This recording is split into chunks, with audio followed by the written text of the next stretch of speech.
Sick. The first thing is I got no notes. And we're live. What's good, dude? Yo, back again for week 8. Lorne, how are you, my friend? Is that an apple juice or is that Yeah, a salad? this is a protein fruit juice. They call Oh, it Yak Daniel. It's a Spanish brand. that sounds expensive. Mm. Love the glass. I got exactly the same glass. One of my favorite glasses. It's very distilled juice. But yeah, how are you? What are we thinking? I'm tired, bro. I told you earlier, like I had a game of rounders today, and I ain't played that in like 15 years, bro. So I am ready for bed, bro. But Well, luckily we let's only get to have the two episode. battles to cover, so We only got two battles.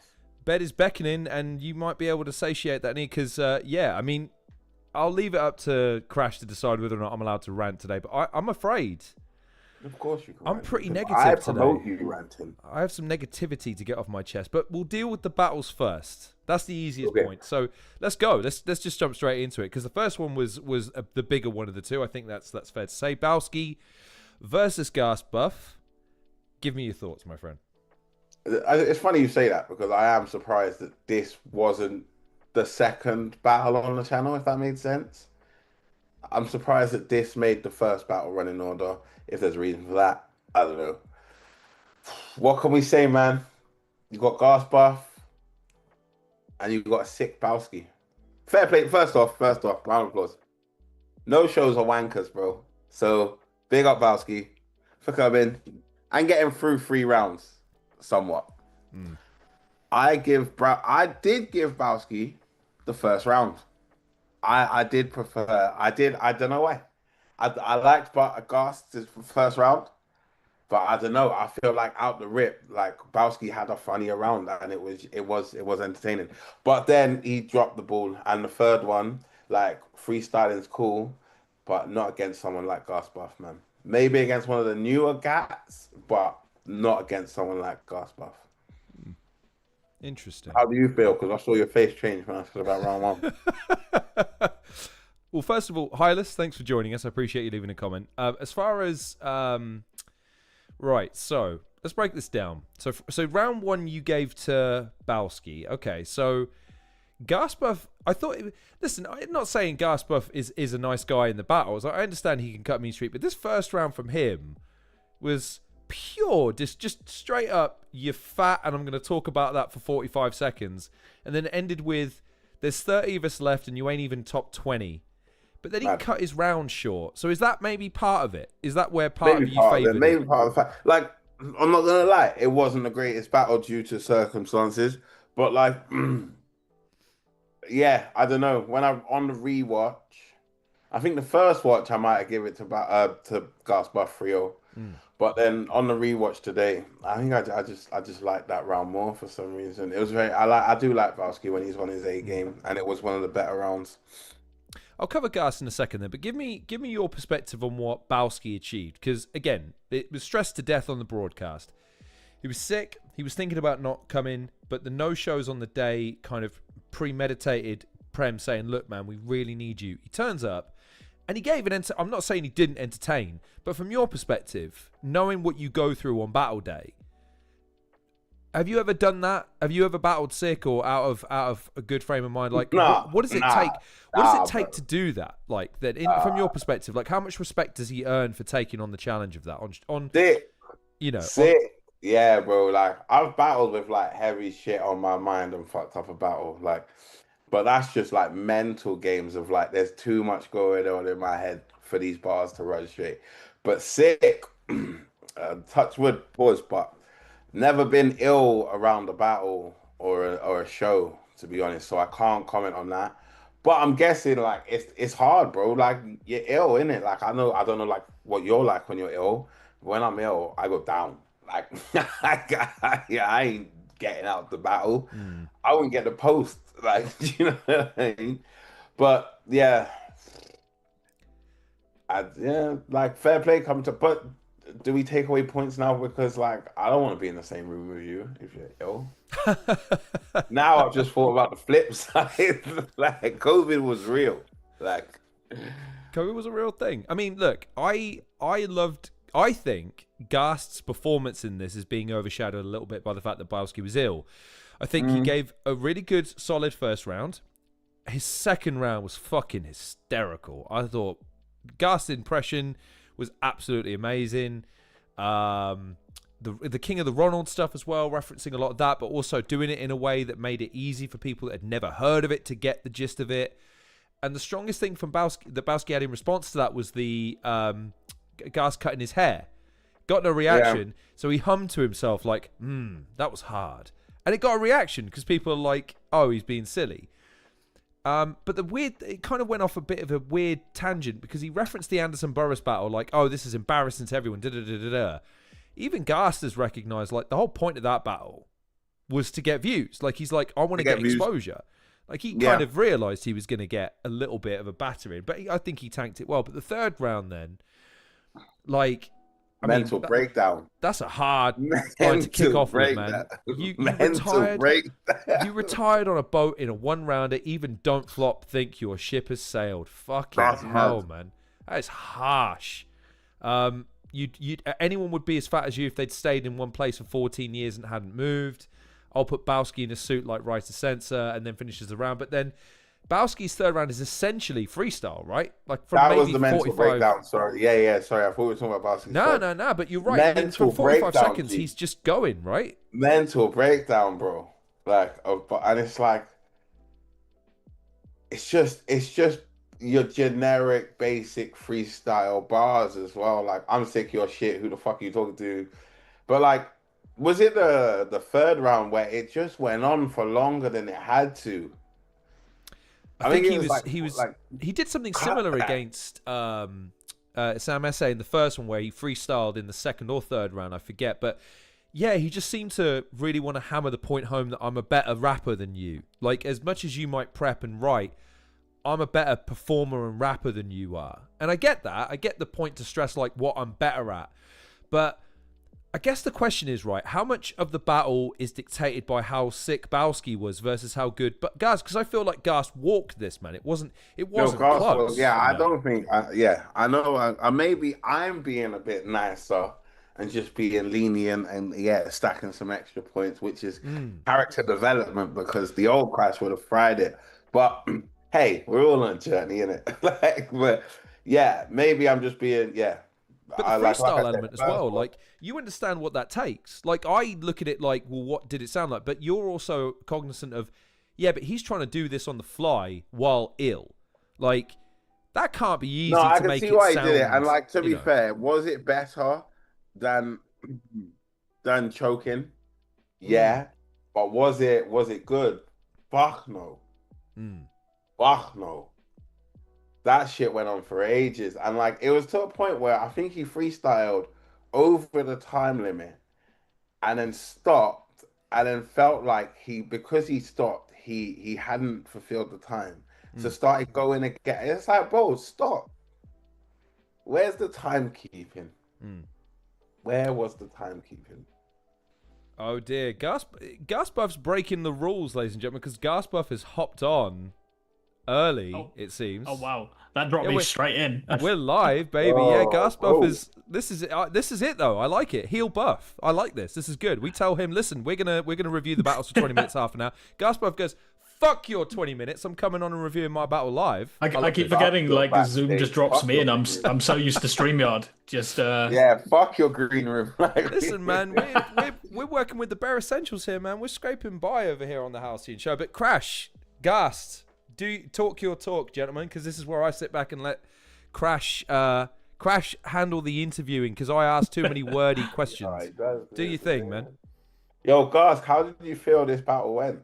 I'm very pleased with it, man. Like, I felt I had a lot more to prove after the Celesta one was really underwhelming, which was a shame because, that was a battle that both of us wanted. Like, a lot of things happened that made it the way it was, where it got kind of trimmed and didn't really live up to the standard that either of us wanted. And like, me and Bowski go way back. Like, I've commented dozens upon dozens of times. Like, Bowski's the reason I tried out. It was after I think it was Don't Flop 13th birthday, the event he battled Crow. just hanging out with him at the after party and spitting a couple of bars to him that I'd come up with just as multi practice, and he was like, "You actually understand punchlines really well. You should do a tryout." So genuinely, without Bowski, there is no Ghast Buff. So it was a battle I thought was really nice to kind of come full circle in that way. It's a shame he couldn't, deliver the battle he wanted to because of sickness and because of, prep. I know he's a late prepper, so I feel like as soon as he said, right, I'm too sick to do this, he kind of stopped writing. Whereas, if he's healthy like another 3 days, he probably makes it a lot more competitive because he was fantastic against Sam. And obviously, with the Celeste battle up to come, that's another very good Bowski performance in the can. So, maybe a fully prepped Bowski makes him more competitive. Maybe he beats me, but I was just really grateful to him that he turned up and put on a show the second he found out. Look, we've had like 5 or 6 dropouts, I think it was, and he was just like, "Nah, I'm down the road. I've got no reason not to be there." So fair play to him. That's what I said. Dropouts are wankers, man. But no, I'm really happy with it. Like there was I've really wanted to make a way better showing of myself. Like, but also with someone like Boski, you can kind of like do anything. Yeah, just by nature of like it's the an way entertainment show off, isn't it? Like exactly like, the way that Ronald's are. There's nothing really like off limits, but like you can joke with him, you can bar with him because his instinct is always going to be to like push the envelope, but also like rap first and foremost because that's his bread and butter. So I felt like right, I've got to have a joke round, I've got to have a punch round, and then we'll see what I'm end up with. I did leave out 2 bars. I forgot my closer for my first round, which was mildly right, okay. annoying, which is why that exclusive. round seems a little short, which was Exclusives. it was meant to be if this was 3 years ago, I'd have been buzzing to clash you, but you are what you eat and you are nothing of value. And I was like, that's a nice little closer. I'm glad I forgot that one, but hey ho. Listen, right, I've got to jump in for a second. I'm sensing a unique opportunity here, Crash, so forgive me, right? I'm going to go into a bit of a promo mode here with a guy who is wearing an Imperious Bullet Club t-shirt. I love that thing. That's magnificent. It's the Bullet Club Tekken. It's the Tekken 7 shirt, no less. It's no way. That's pretty. Yeah, that's insanely cool. But we'll come back to that maybe later. But okay, that's wrestling, right? That's wrestling. Wrestling and fighting games. Tekken's gaming, baby. No, I know Tekken. Well, I'm not talking about Tekken. Bullet Club's wrestling. Yeah, but Bullet Club have a unique relationship with gaming. wrestling. Like Kenny Omega and a bunch of the IWGP guys have been in like the Yakuza series, and they've been in other games and stuff. Like, and I think Kenny Omega's featuring in the upcoming Street Fighter game. He's either done mocap or a character or something. So yeah. So basically, what happened was they wanted him to they wanted his permission to use the One-Winged Angel as one of Alex's supers, and he misunderstood the instruction. He thought they were asking him to do mocap, and they were like, "Oh shit, you're up for doing mocap?" So they just let him. Sweet. So that's the way to do it, because no, you want me to do no, but can you? Yeah, I can do that. I can do that. That would be sick. But okay, right, promo time. Okay. Yep. I want you to be honest with me. And I want you to be honest with Crash here. You wouldn't lie to Crash. The shittest guy in the tournament right now. What? No, I'm joking. Sorry. I mean, my question was going to be softer than that, but fucking hell, why not? Yeah, go. I mean, right. Do you feel that your performance on this episode has been overshadowed somewhat by the fact that Bowski was ill? Like, I feel like you gave an imperious performance. Like, you stepped up from your original battle, and it seems like the talk coming out of this is one of a bit of deflation, despite the fact that you lived up. Like your second round, I messaged you. I voice messaged you as I was listening to it and say, dude, this is fucking hysterical. I adore this. Talk to me how you're feeling about what you're feeling from the battle so far. So I think it's a bit early days to say like what's overshadowing and what people are talking about, because this one, I think partly because like people are looking into King of the Dot, especially the Prem staff, like a lot of the graphics and things. Briggsy was like, "Oh shit, I've been booking flights and things. Sorry, Caster didn't." Usually we're like dropping the graphics during the streams, but like everyone's focused on the very, very big World Dom event, which again we are postponing this weekend stream so that people can exclusively support our boys and everyone else on that, because shout out King of the Dot, man. It's such a cool card to have back.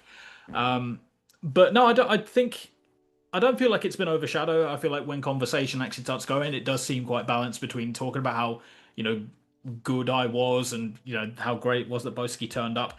But again, like I don't feel like this is 100% of me either. Like it's definitely a step up, but I feel like if Celeste was like 30% of me, this is like maybe 50-60. I'm finding my footing for the 60-second rounds. Like the second I'm very pleased with. I've got no concerns about my second round at all. I look at the first and think, right, that could have been better with the closer. The third maybe needed a couple more bars, maybe a joke or two extra in there. But like the second round, I'm like, right, more of that, and I'm going to look like a threat for the whole tournament. So very happy with it, but I still go back and I look at my reverse and my Bobby and my Craigie performance and think, right, that gas needs to turn up in the tournament. So yeah, What stopped you then? I'm Time limit, bro. it's hard to write for, man. Like it's Time limit. I don't expect to see the best Ghast in not this at this tournament stage. because Yeah, yeah. I've seen Craig G Ghast. Like I've seen Ghast with the braids. Do you know what I'm saying? I've seen Dazzy Ghast. Like, do you know what I mean? Ghast is also one of those people who is very entertaining and not takes a while, but the longer it goes on, the better it gets with Ghast because it's just it's good rap, it's good Yeah, entertainment, it's I great. like a But with build this up. one Like minute, I just want to see Ghast win, to be honest. I'm not expecting the best Ghast. I just want to see Ghast smoking cats, to be honest. 100%. It's for me it's very difficult because I'm like my instinct is always to write like 8s and 16s that build up and go on this, colorful narrative journey and all that other shit. Whereas in a judge tournament format, and especially with 60s, like everyone wants you to be rum nitty or low supreme or something. You got to be like at their neck for the full 60 because they're judges you got to win, especially for someone like my style where I do feed off a crowd and I do rely on like quite jokes and sometimes quite niche references. It's like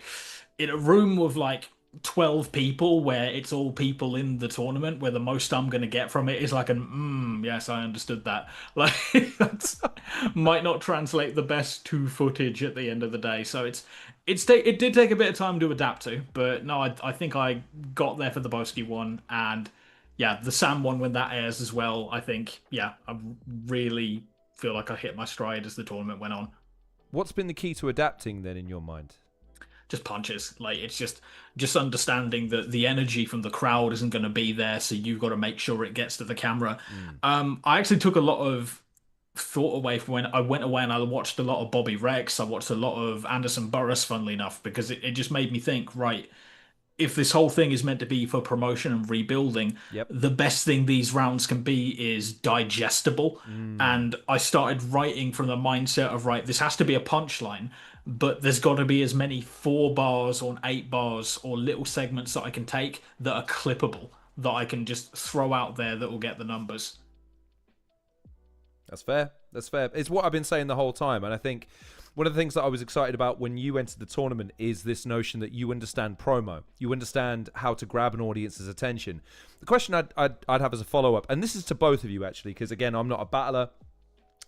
How hard is it to, because again, y'all can't rep this stuff. Like you can't you can't do a comedian set. You can't chuck it in a studio and listen to it 1,000 times and fine tune it. You kind of have to just sink or swim with it, right? How can you sit and write stuff that you know is going to hit, direct, and quick and sharp? Like, what's the difference between sitting down and writing out something that's longer term or longer scheme, but versus like, right, I need this to hit in 5 seconds. I need this to hit in 10 seconds because I've got to move on to the next thing. You've just got to kill your darlings more than anything, and I think a lot of that comes down to the social circles that you fall in.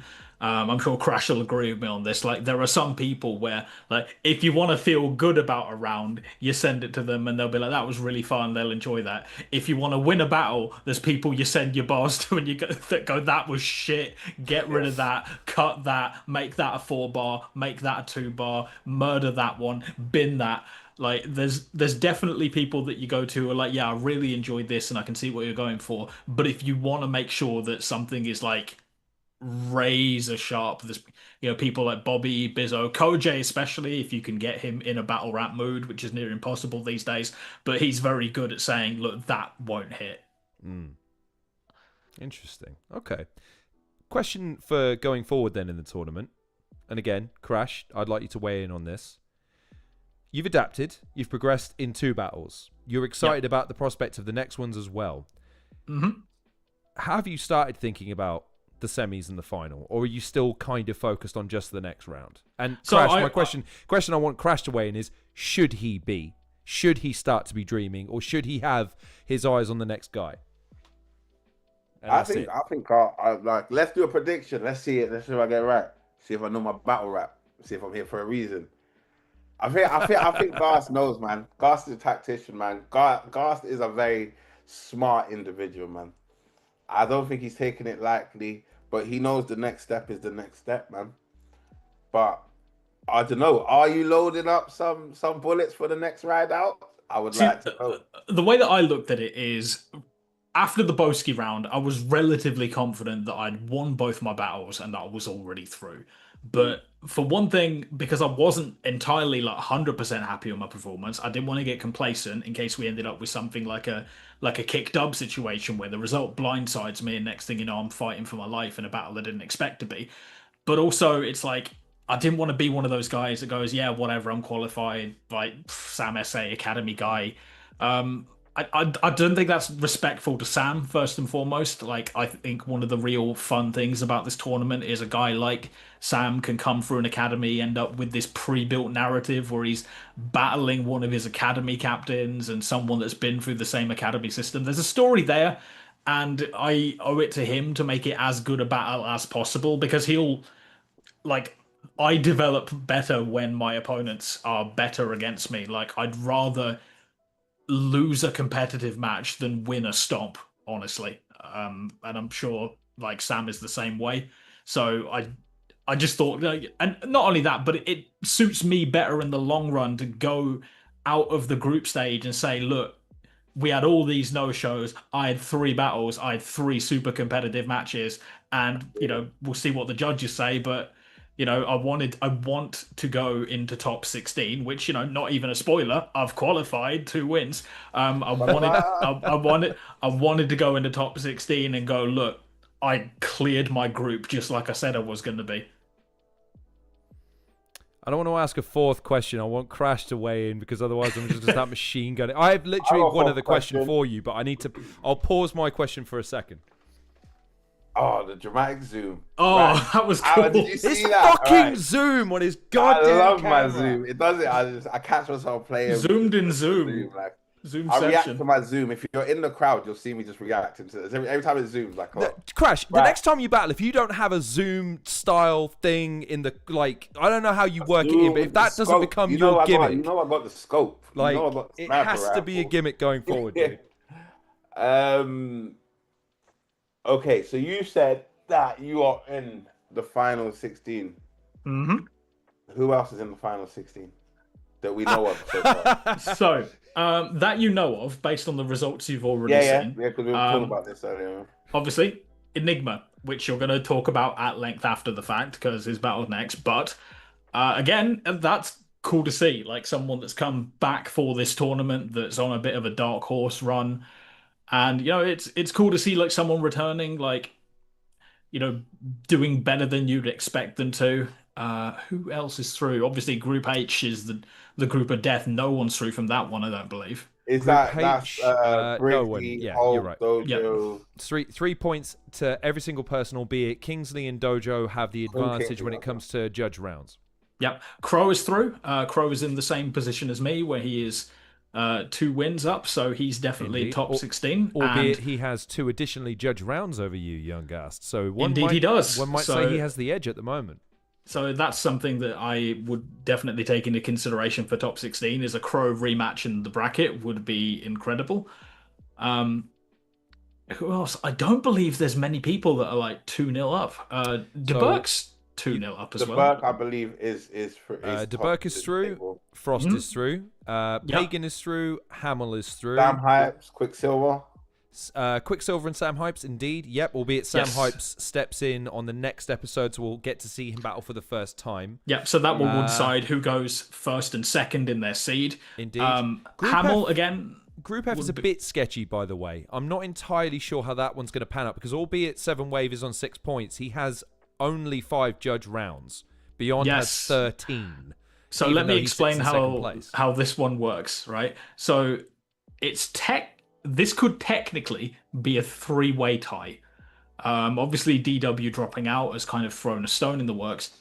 So what this means is, in order for 7 Wave to qualify, he only needs to get a certain number of rounds against Yanath. He doesn't even need to win.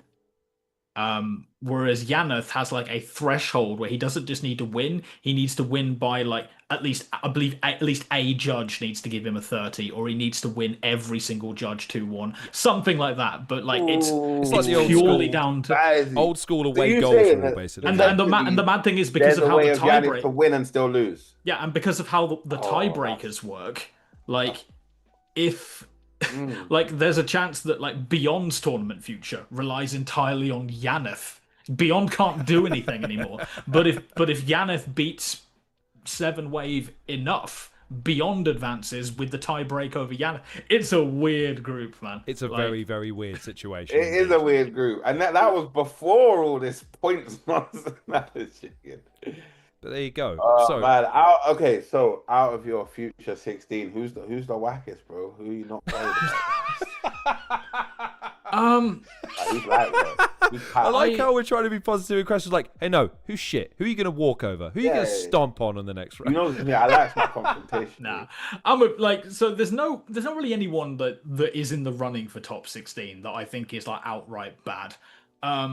Obviously, like we've seen, it probably is someone from that group. Like Beyond is still getting over his nerves. Like we've seen Yanath be Yanath, and 7 Wave. Like imagine if 7 Wave turns up for me and does the exact same. Yeah, I forgot this was happening. I wrote on the bus. These are bars for someone else. Like I still maintain I would love to see 7 Wave actually try in acapella because I don't think he has ever. I feel like he's got like this massive backlog of clash bars that he just dips in and out of, but I genuinely like to see what he could do with some tailored material because he can rap. He can quite clearly rap, but in terms of like actually matching to an acapella format, I'd like to see what he could do in that regard. So just in terms of experience, I'd say anyone in that group I could probably beat.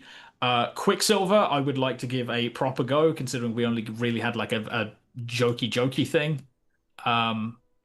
And no, that's not really. I mean, there's a lot of people that obviously a lot of rematches for me, given how prolific I've been.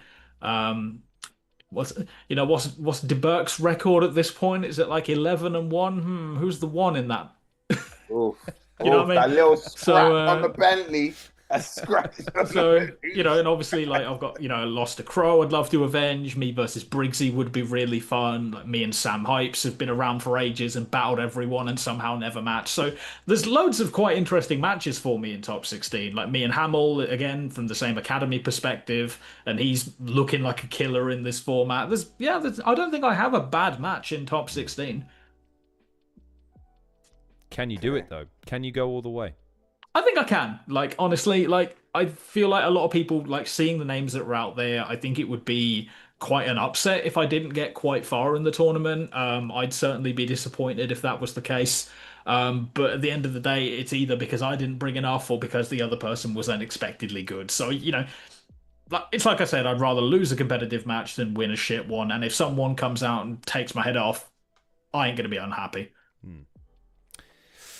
Crash, I'm going to let you decide what we do next, my friend. Saying we just do the second battle. I was going to say, right, you have two choices. We do the second battle, and then you decide if I have my rant later, or I have my rant now, but we have we have Ghast here. Oh, have your rant here with Ghast. Yeah, because Ghast can check me. Ghast is the kind of person that is perfectly happy to debate me on my bullshit. Go for it. Okay. Let's go. And I'll say this to because question for you two: can you see me, or is my view hidden from you two? If I was you, I'd turn the zoom, but that's just me. No, it's because otherwise I appear twice on screen at home, and no one needs to see my face twice. So, anyways, you're just gonna hear an ethereal voice as fuck's sake, goddamn Stro's in the chat. Of course, you're in the chat as I'm about to go up on my little You tantrum. can sense it. But fuck it. Right, so. I don't know if it needs to be an hour and 15 minutes long when 28 minutes of it is the tournament and the rest is not. I'm just saying, lads, that it was a two battle episode this week, and we didn't have pre or post battle interviews. And yet that episode ran for an hour and 12 minutes. I get they felt they needed to fill time. I get they felt they needed to offer value for the slot that they promised people. But I'm going to be honest with you. I didn't need an hour and 12 minutes where half of it or more was not related to the tournament. Tell me I'm wrong. Someone tell me I'm wrong, please. Nothing that Let me know why I'm wrong, please, gentlemen. I didn't watch nothing that weren't the battles. Tell a lie. I did watch Bobby Rex's intros. Bobby's hosting. I love it. I'm not gonna lie. Bobby is so funny. Like, he just makes me laugh for no reason. But like, yeah, I didn't watch none of the Quill shit. I didn't watch none, and that's just me being honest. Like, I've said previous episodes, if it's not the tournament, I don't give a fuck. I'm here for the tournament, man. I'd love to see this bit. This is it. And this brings me to my rant point. So I don't want to just bitch. I want to come to people with suggestions. I want to come to people with solutions to problems. I don't just want to complain. No, let's bitch. Well, okay, fine. Fuck it. Here's another 10 things I fucking despise. Nah, right. Yeah. What if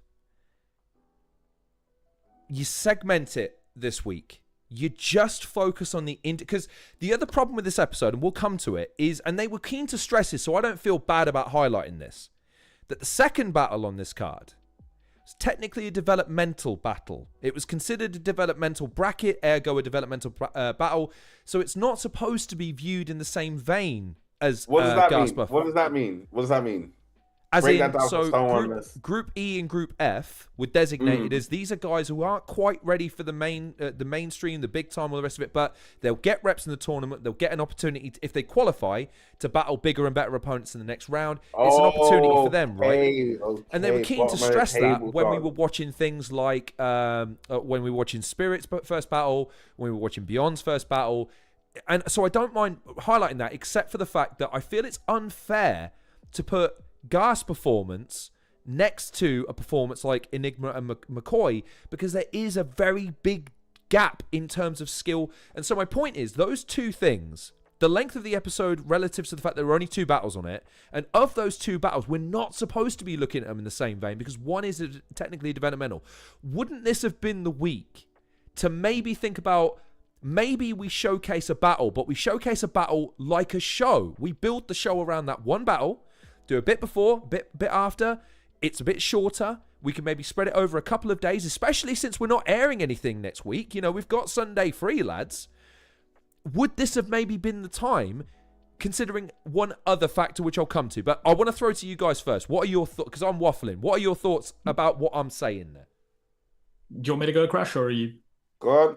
Yeah. Cool. So obviously, I will be transparent. This is a thing I've heard from other people as well that have reached out to me as a member of PB staff as genuine feedback, not just saying this is shit or this isn't working, very much in the same way that you have, Lorne. So it's not bitching in the slightest. Obviously, we are doing this because it is something like new and untested, and it's one of the reasons why we introduced the 4-week break. Right? Originally, we were going to just do ep, and then we thought, actually, no, let's take, like, at the end of like a filming block, let's take a week where we just kind of recap, maybe do like a live Q&A. Sure. And it's for things like this, because obviously Briggs is sitting on a mountain of footage, and a lot of the episodes do kind of get made in, you know, a 2-week block before, so we have time to make these changes.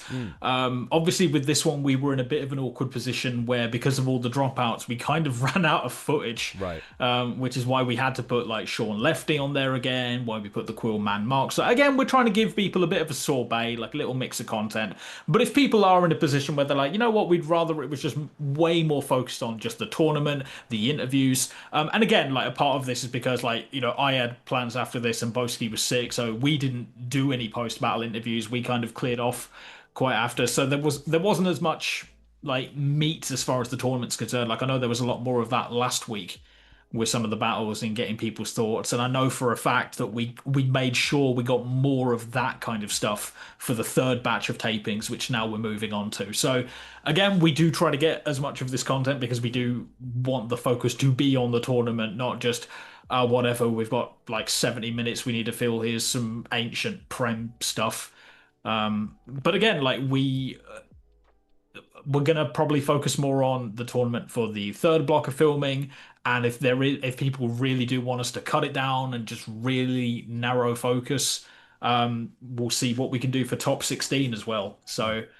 And I believe like the format is slightly changing when we get to top 8. Obviously, we are not that far. Even talking behind the curtain, top 8 hasn't even happened yet. So I can't say for sure what we've even filmed for that. But I know we are trying to make this like as immersive as possible. Obviously, Bobby's a fantastic host, and I've been in the set when we've done these things. The amount of like B-roll and bloopers and stuff we'll be able to put together at the end of this is going to be incredible. So yeah. I mean, I want Crash to weigh in first. I have a thought about what you've said, but Crash, what do you think about what I said as far as and what Ghast is saying in sort of a retort? Like this episode being more than half non-tournament related. What are your thoughts on that? Yeah, like I agree with you. Like I've said, like, and it is the content. Like I would rather watch, maybe even if it's like to the point of like you said, you don't want to chuck old stuff on there because there wasn't that much. I'd rather watch a Ghast battle. Do you know what I mean? Or someone that has relevance to the tournament. Like Sean Cray and Lefty are cool, don't get me wrong, but I've watched that battle previously, and it just felt so out of place. Like at least like give us a shotty battle to enjoy together, like one of the big number ones, like an old like 2018 classic or something. But I also hear what you're saying on the rebuttal of like it's brand new, you're trying it, there is some sort of a uniform. This block, there wasn't as much be real to put out like the interviews, but for certain reasons and that. We've got another block, but yeah, and it seems like I won't lie, it seems like you guys are taking on the feedback of like even the little guys like me and Lorne. Do you know what I mean? We want it to be watchable at the end of the day. You know what I mean? Like you guys, like you're tuned in every week. You are the audience that we want to cater to. Obviously, we want a new audience, and that's why we're trying things like the shorts and things. Some do well, some don't, but again, we are very much playing scattershot. It is still a competitive tournament, so I do want to highlight that, and I'll highlight it very, very quickly because I'll announce to you both that I have sent Stro the link. He is inbound. God help us. So, right, I've done some number crunching because I'm a fucking loser, and I decided to look into the numbers. So, week 1, 2.3k. Week 2, 1.7. 1.5, 1.1, 1.6, 1.1, 929, and 633 as of the time of this recording, and the comments are commensurately dropping. My point there is not to point out the diminishing views. What my point is, I think people are noticing more and more what I'm noticing, which is, in the first episode, it was 4 battles, man. Crammed to the brim with battle rap content. I'm a big hater on the fact that there was 4 battles on the first, and we were the same. We were like that's almost too much. But 3 battles, I think, is perfect. No, 4 was fine. I think 4 was a lot, but I think if you want that, more's better, less is worse. But I think 3 is a good balance. But I think what you're seeing is people are starting to, oh God, here we go. Right, I better finish this quickly. I think what you're seeing is more and more people kind of tuning into the bits that they want to see and then tuning back out again. So my point was, maybe this would have been the week to maybe look at that and go, right, maybe the retention's waning a little bit. Why don't we, hit them with exactly what they want, when they want it, and then we'll promise them something extra down the road, which is the bonus battle or something like that. Considering, as has been mentioned, the format's so fluid right now. You guys can make it into exactly what you want to make it based on what people are telling you or what feedback you're feeling. I just feel like this episode felt like it was running out of steam towards the middle part because of the limitation. And I think I would have wanted, just again, me as an editor, producer, content creator, whatever you want to call me, I think now would have been the time when you don't have something next week to kind of go, right, let's do something a little bit different because it's a weird week and because next week's going to be a weird week anyway. But it's to keep people hooked because don't worry, we're back the following week. It's back to the normal format. We're into the final group phases. It's building up. The stakes are tipping up. We've then got the qualifiers after that, and that's when it's all knockout phase. It just felt like it was a lot. It was a lot to process when only half the material was actually what I was tuning in to see in terms of, right, what's going to happen this week sort of thing. Mm-hmm. And I just want to know if I'm wrong or being a bit selfish, a bit entitled, if you will, as a fan for wanting less instead of more this. If instead of the hour and 12 minutes, maybe just keep it to half an hour or include more of the studio segments. Like, Am I wrong for assuming? Am I wrong for demanding that? I guess. I mean, Crash. Again, I'd be happy for you to counter that. Stro's No, here. I don't Welcome, think you're wrong, Stro. Good to bro. see you, my I don't friend. think you're wrong, innit? I don't think you're wrong, bro. I think you're entitled to your opinion, to be honest. It's what you want to I see. think I Like think I it's a said, completely fair take. Yeah. yeah, you're allowed your opinion, bro. Yeah, bro. Stro, you're entirely too quiet. Go ahead. Come Right. in. While the gaffer is here, Oh Stro, I God, will he's tag staring at me. out I don't and, like how he's staring into my fucking soul right now. You need No, to he's say gonna something talk. immediately. Talk Don't dip to out. Stay him. there. Okay, Yo, don't go no way. I'll stay for a little bit. Go I'll for tell you it. what. I've got to do something now. And look, ladies and gentlemen, I'm sorry. I don't do this because it looks terrible. But right, there I am. Now everyone can see me in the Zoom chat. So now he can look at me instead of he thinks I'm hiding from him. There you go. Right, come on then. Stro, let me know how I'm wrong, mate. Please. I'm just catching up. So someone catch me up in terms of what's been raised, what's been said, what supposed issues, Me and Crash yada yada yada. I me and heard Crash were the saying back end. that it's a 10 out of 10 show and you're doing everything right. And Ghast Buff is absolutely amazing at everything he does. And that's all we were really saying. That's all we were saying. It was lovely that you would pop by just to hear us recap that. So there you go. Go on. Someone will actually give me what was genuinely said. No, so the long the short of it, Stro, was obviously it's an hour and 15-minute show. Less than half of that is the actual tournament battles. Obviously, this week we had a lot more filler than usual given circumstances. But they were just saying they would like to see future episodes more narrow focused on the tournament itself rather than the extra content. And I basically said that, obviously it is something we're aware of. We didn't have as many battles or as much B-roll for the second batch of tapings. Hopefully the third one will be a lot more what they're in lines for. But also because we are kind of making these as we go, with the footage that we get, like we are open for adapting. That's why we have these weeks. Obviously World Dom is an outlier as it was, but we were always going to have a gap week every 4 shows anyway, just because of how the tapings were and to give people some breathing room. So we are adaptable to feedback, but they were just saying like, do we plan on making it more like narrow focused and shorter and condensed and tournament exclusive going forward? I mean, well, similar to what Crash said, like people can have their opinions and stuff, and everyone's entitled to their opinion. No one's got a right or wrong opinion in this situation, right? But let's just lay out the facts and the reality of the situation is. And correct me if I'm wrong. Bowski was ill as fuck on the day. Only came to battle just because he heard of all the dropouts. The dropouts are the reason why the content wasn't as strong, probably you'd say, on this one in terms of the overall. But then not just that, I swear, Gash, you had to shoot off early. There's a lot of people that had to shoot off early on the day. We didn't get like the post interviews that we had for the last show, for example. So and look, this isn't.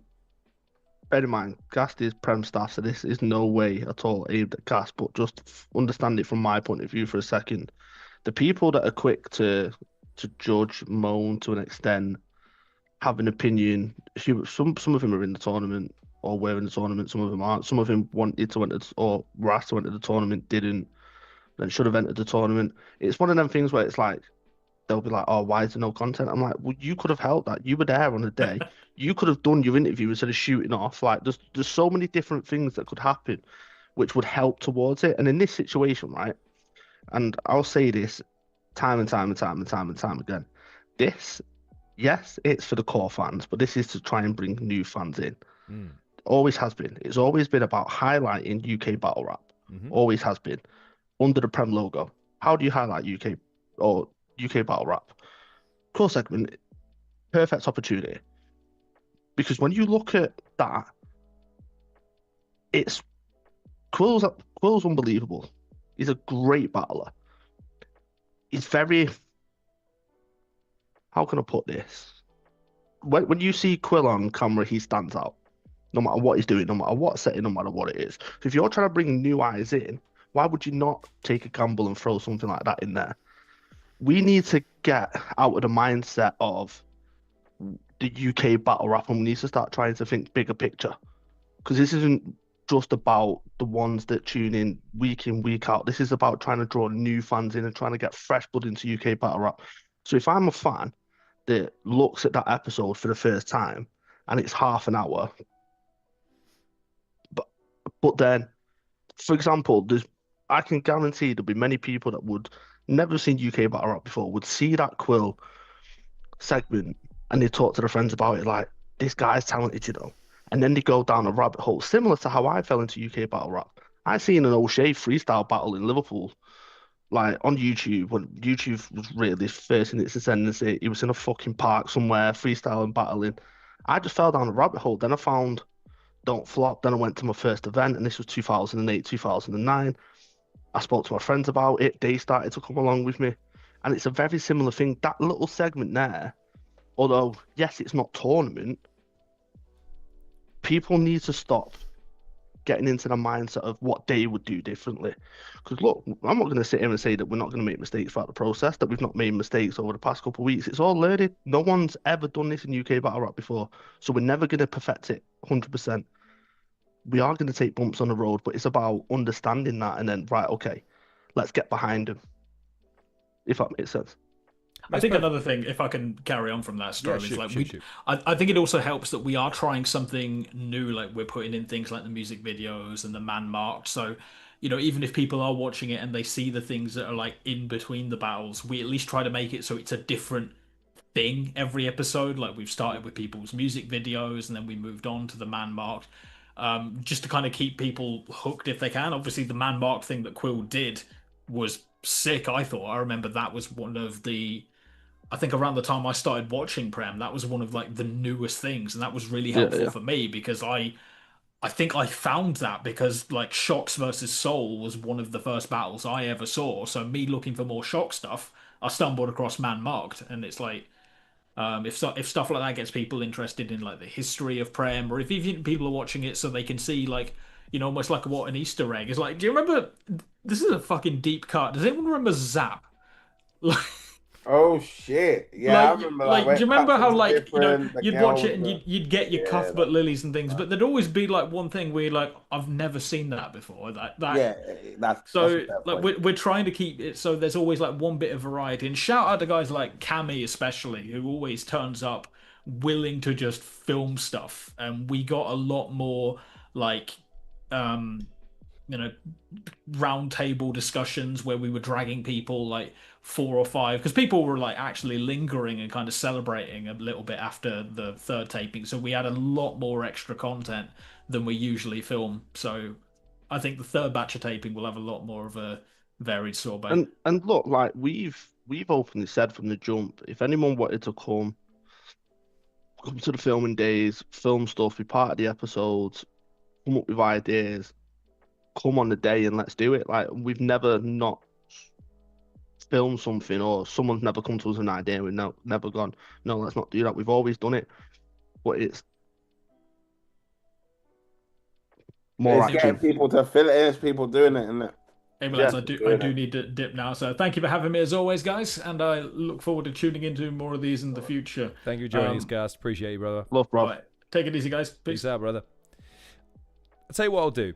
I'm going to put a pin in because I think that's there's a wider discussion to be had there, and I'm throwing it out there really to kind of gauge a response because I have thoughts about it based on what I'm seeing. But let's put the focus back on because we've been going for an hour. We still haven't even touched the second battle yet. And seeing as you're with us, young Stro, let's talk about the second battle, which was Mccoy versus Enigma Da Prophet.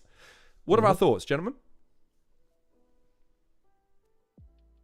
Mccoy just annoys me, bruv. Just like it's like when battlers say, I know, like that. I'm just echoing what like Bobby have said, what everyone's probably said to him as well. It's like if you start a performance telling the crowd you were shit last time, I'm expecting you to be shit this time. Like, does that make sense? If you say, I know I ain't been good lately, then you better be fucking phenomenal today, bro. Because otherwise, what do you do it like? It's a brand new show. Kick it off with a joke or a punch, bro. We're not doing the feel sorry for me thing. I think it just irks me, man. It's just one of my irks, man. Stro, care to weigh in before I weigh in? I mean, I said everything I needed to say in the studio segment. The thing is, right, so McCoy was Team North for the Academy, right? And there was a lot of, I think I've said this, I've said this to you personally, but just to kind of go over a few points, like when you go into the academy teams, it's down to the managers, if you want to call them, the coaches of academy teams, to basically go out and try and help these guys learn different facets. So in terms of the writing process. So just to give you an understanding, because it's me, I went, right, okay, Bobby, Bizzo, Mav, come and help me with a coaching session. So Bizzo, writing. Mav, performance. Bobby, combination of them both. Koj, come and help me with this. So you've got 4 battlers there who, let's be honest, top tier, top draw. They are unbelievable to watch. They're great performers. They're attentive. Bizzo's been through the academy process before and won it. So if there's anyone that knows about a tournament, it's him. Bobby, exactly the same. And it's like, if there's people to learn from, it's them. And bear in mind, we're not talking a 20-minute session. These are going on for an hour and a half, an hour and 45 minutes. And as you can imagine, Bobby Rex takes it very, very seriously. Bobby Rex went and watched all their battles and fed back individually about each person. One of the things that was said to Mccoy was, you need to start your rounds better, because automatically you're switching people off. I've done it in the past where when I was first starting, I didn't really know how to start a round.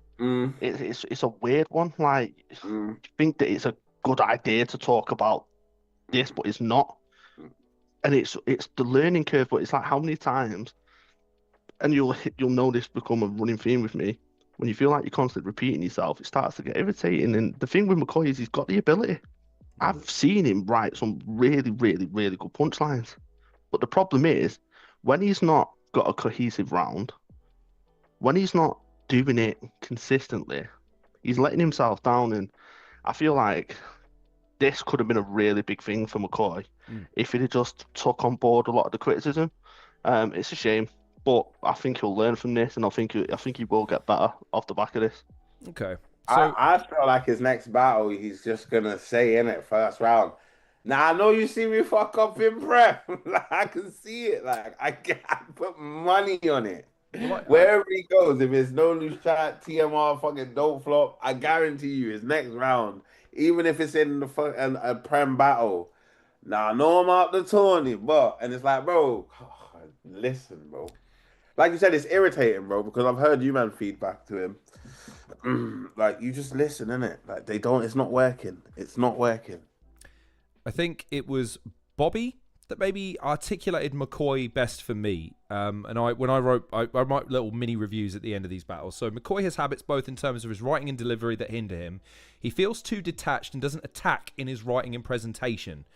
He has his moments, but he feels like he's carrying around almost like a sadness in the way he performs. There's almost like this really downtrodden feel to the way he kind of looks in his facial expressions, and the way he presents himself, in the way he looks at everything except for his opponent. He does his research and has basis to build, but he seems to be struggling to build a confidence or any sort of meaningful aggression when he performs, which means that jump off of, so my last battle was a real disappointment, I let everyone, and it's like, right, no, because if you snap from here, it doesn't feel right, it doesn't feel organic to the situation. Your best bet is just to put it in your rear view, man. You had a bad battle. Fucking forget it and set your own narrative now and go after it. Like, you've got a fresh opponent in front of you that's not going to waste any time telling you how shit you are. You don't need to remind everyone. So I guess the question for both of you then is, if you were in McCoy's shoes right now and you've done the battles that he's done and you've got the history he's got and the perception he's got, because these are all things he's got to deal with now, how do you go about dealing with it? How do you go about fighting that perception of, like you guys have said, like, oh man, in his next battle he's just going to turn up and be down and he's probably going to recap half the stuff. How do you go about fighting that so that the next battle everyone goes, do you know what? That McCoy, okay, all right, more of that, please. How does he start that process?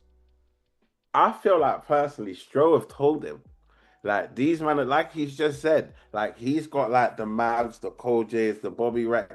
I don't know, maybe he needs to find whoever he idolizes and like have a talk with them, like, do you know what I mean? Because like, There's no way you can be having battle rap brethrens and you're coming with this and they don't tell you, bro. What did we tell you about that first round, bro? More energy, positive energy. The crowd want to rock with you, bro. Do you want them to feel sorry for you, or do you want them to like laugh with you, kind of shit? So I don't know what he needs to do because it seems like these men have told him. See, I've been in this position before. I've been in his shoes before. I've been in his position before. So before I took my 6-year hiatus, I was in a very similar situation where, and this isn't me making excuses for him, but no matter what anyone would have told me, I wouldn't have listened. I was just in my own head. I had the whole Luna thing where went stupidly viral. I was known as the aggressive one. Was counteracted by the funny fucking calculated killer. And then it played in my head about me overthinking about coming out aggressive too much. And I went the other way. And I feel like McCoy is probably doing what I was doing back then. So if there's anyone who understands this, it's probably me. But what I did was I went back when I knew I was coming back, I went back to my roots, really worked on my writing, made sure that my writing was very cohesive, because one thing which I used to do, which I can see McCoy doing, is it's like he just writes punchlines and tries putting it into a round instead of making the round and building the punches in the round. So there's no cohesion. And this is something I've openly said to Enigma, is something I wanted him to work on when he came back, was making sure your punches are tight and making sure that there's not much filler in there, making sure that it's cohesion so your punches all link up and they make sense. It makes a big difference in how do you start a round? How does your opponent start a round? Can you counteract that way? There's loads of different things you can do tactically in this. And this is the thing where it's like, I think he just needs to take a step back. He needs to really reflect on, right, okay, how can I go forward? And what I did was I just led into it. And he just needs to lean into it. Let me ask a question, because I want to compare and contrast someone like Bowski on this episode, right? Where even with illness, a compromised preparation, I think he still has a goal in mind, though. Even with his material, like, it all traces back to a goal, which is, I'm going to entertain the fuck out of these people. Like, he sets out to do that, right? And individual battlers have individual goals. Does McCoy just not have a clear goal in mind? Is it a case that he kind of sets out to be clever, or tries to set out to prove a point and then just loses its track? Like, what am I missing as far as like how he's not comprising it? That's like trying to compare Crash to Seven Wave. Like, you've got talking to someone that's a vet, that's experienced, that's been there, got the t-shirts. Like, no, I'm only comparing in terms of like. Said about me, Stro. You call me a vet, G. Hey, yo, clip that, gang. Yo, Troy, you in the comments still? Clip that shit, bro. What's going on the next mixtape, bro? This guy. If there's peace in our time, it starts right here on the Halcyon Show. You just saw it. Stro paid Crash a compliment. There you go. I remember this episode forever, gang. I'm not. No, but you know what? It's true though. I'm not comparing in terms of skills. I'm not doing that. No. But what I am saying what is, you're saying is even like Bowski with a mindset. compromised. Well, because I think Bowski, even with all of the hurdles in his way, finds a way to succeed. Whereas McCoy, like you said, he's had a lot of time with people who you would think would give him those tools, and still has impediments to those. Sometimes, and not to go too deep, but sometimes it just takes that moment in the mirror where you have a conversation with yourself, and this isn't just battle rap, this is life, where you go, right, okay, I need to fix my shit up now. Everyone's been there, we've all done it. And it's like, I feel like for him, this moment is like, right, okay.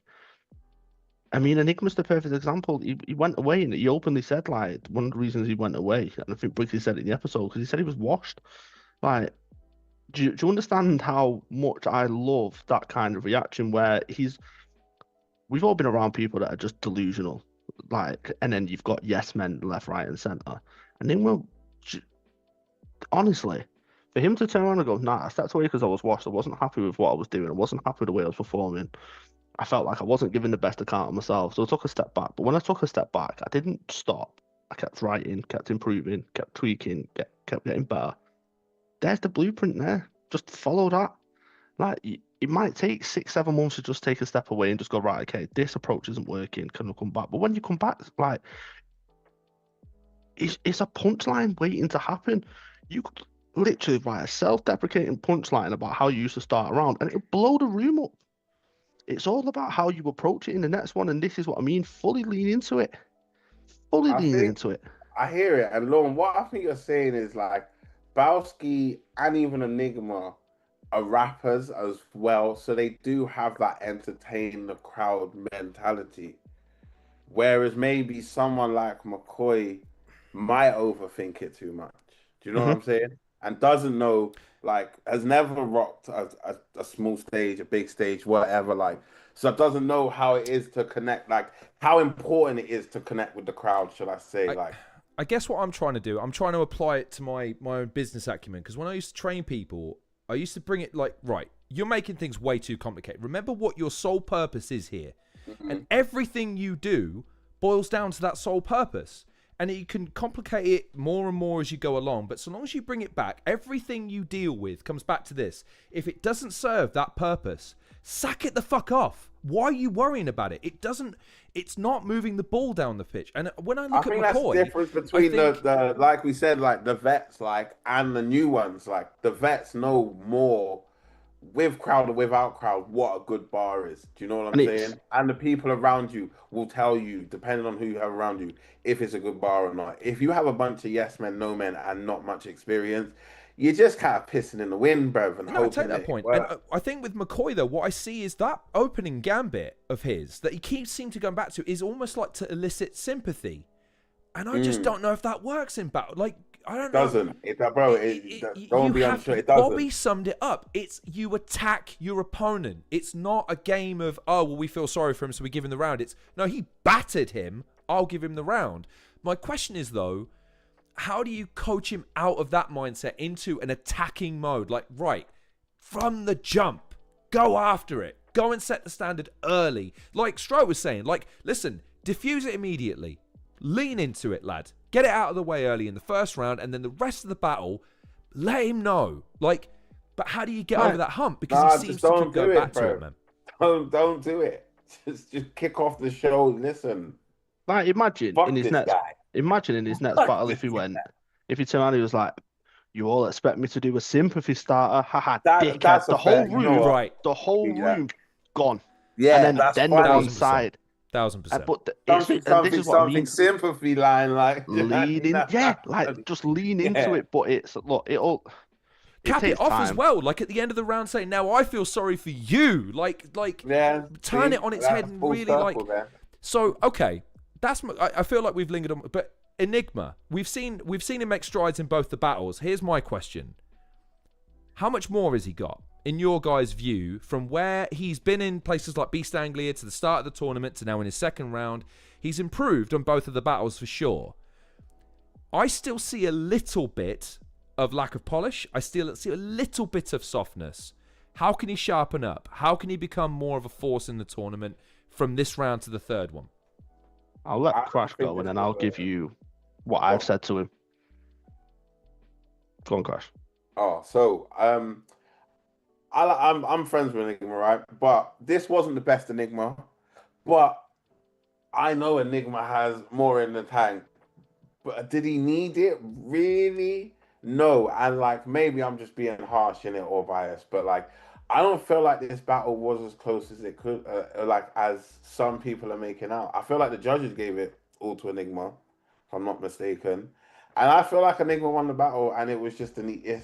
I know we were saying to Ghast like about not overlooking some battles, but like I feel like Enigma just took this battle easy. And if it was someone with more higher caliber and should be worried about, it would have been a better Enigma.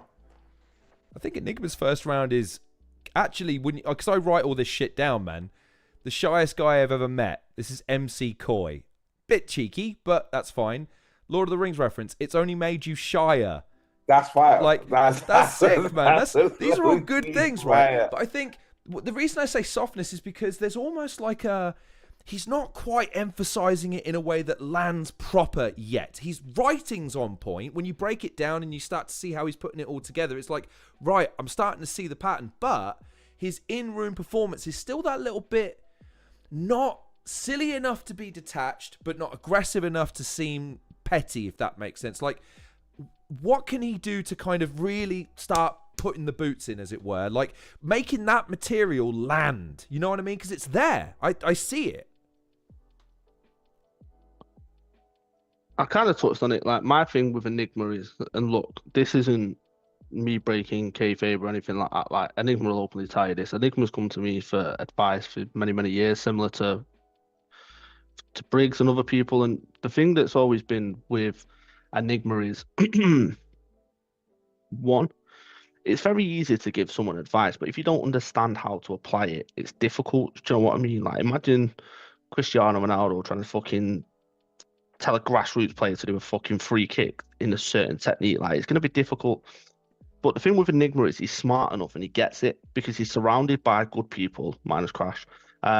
Surrounded by good people. He didn't bite, I wanted to bite. Nah, look, he's So surrounded Crash, you by let that He go said something entirely nice too lightly, about me my friend. earlier, love. You Come on missed now. it, like, you know what I mean? He's showing up now for the crowd. Yeah. He Nah, but knows in like, the back of his head, he's like, fuck. yeah, I'm fuming. I'm fucking fuming.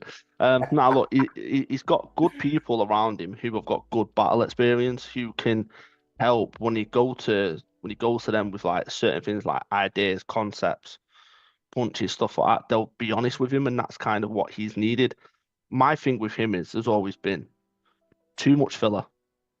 Structure needs to be tighter. But then my thing is his performances where I've always kind of had an issue with him. Because there's sometimes to see Enigma, but then there's sometimes to see bits of tech, and I'm like, I don't want to see bits of tech. I want to see you. Like, I need you to lean into you more, your personality. Like, I I don't want you to come out and be stupidly aggressive, but I want to have emphasis in your punches, if you know what I mean. So it's like, He's riding a weird line at the moment. How do I say some of these without looking like I'm stirring? So I have a note here in round 2, judging it. Round 2, I gave to Enigma, or maybe Mccoy, I suppose. Both had moments, but frankly, TMR took the biggest burn of this round because it was Enigma that went there. And this is what kind of made me hit the nub on Enigma. Enigma has a way in this battle as well of kind of going into places that you'd be like, oh, he's starting to push a little bit here.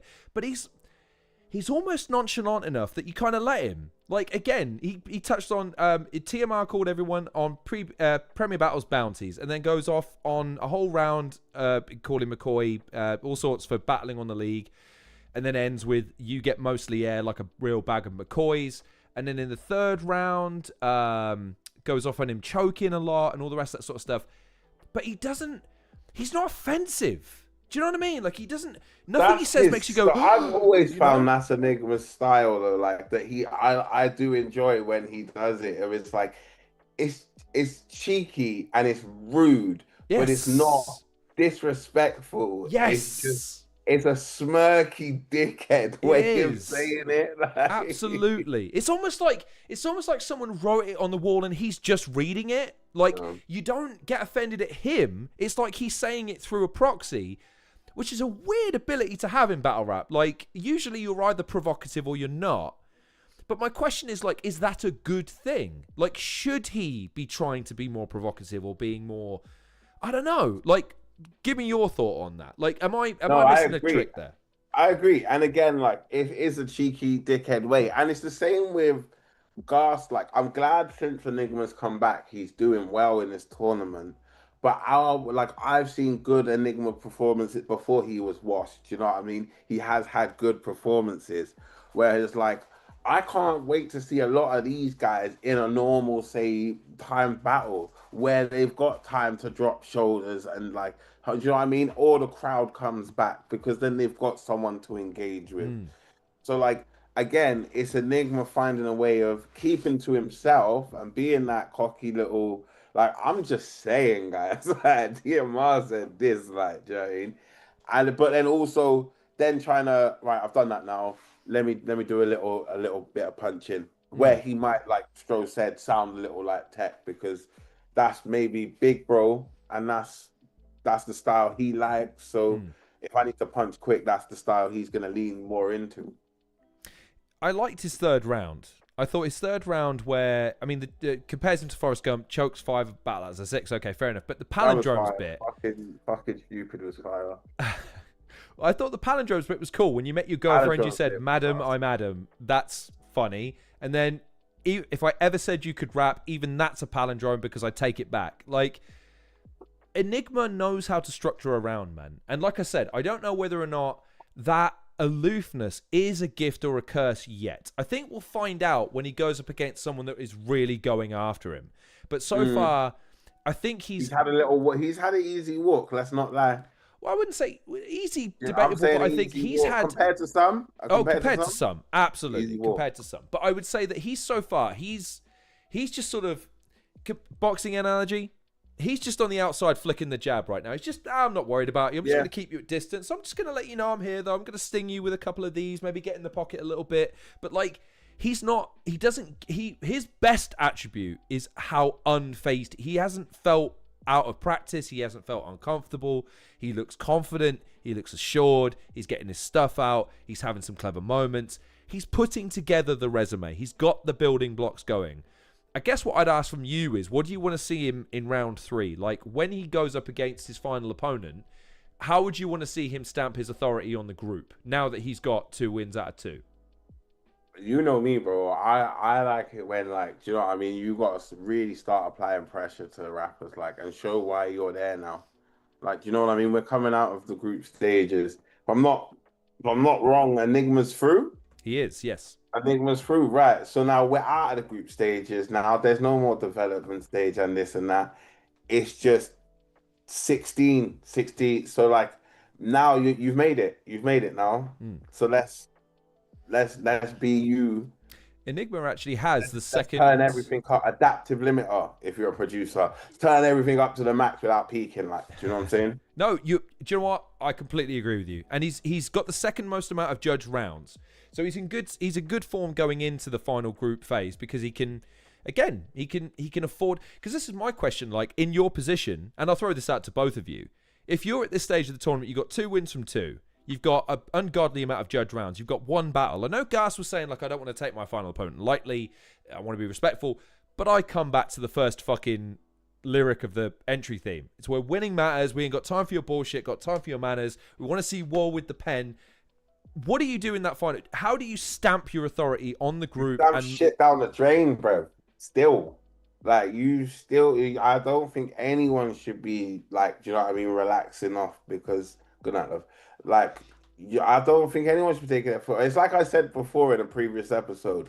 If, say, Stro gives someone a battle that they think I'm better than that, I don't think they should complain off the rip. I feel like you need to kill that person and make an example of, don't give me these level people. Like, it's not fair on them.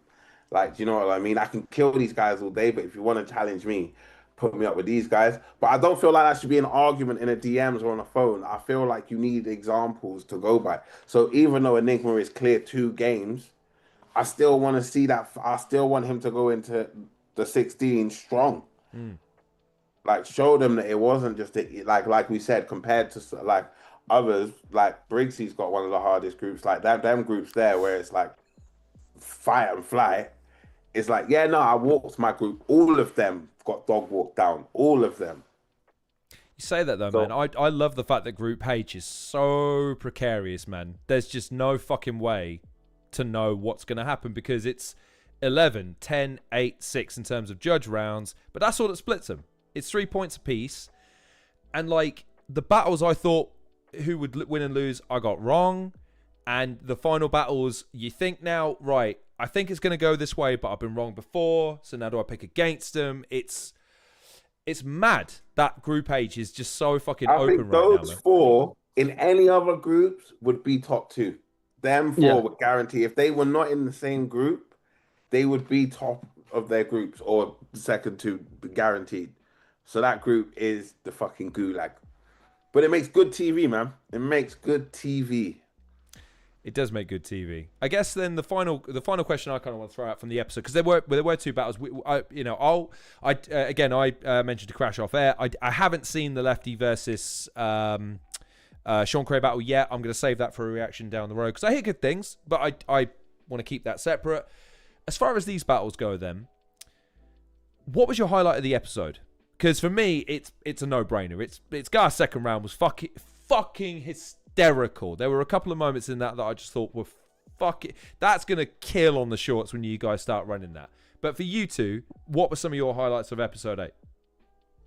Ghast second, I agree with. Or Enigma just firing at TMR for that boo was just, I don't know why. It Him just as hit well, me. like Like, boo, about you know, like, boo. It's just- straight up inciting the crowd. I just love it. But for Fantastic stuff. someone, I like it. I like the bar as well because for someone like McCoy who isn't very confident, that can change the atmosphere of a room for just you alone. Of like, oh shit, yeah, he did call everyone in here bounties, and I do battle for him. So like, it applied pressure, which I liked.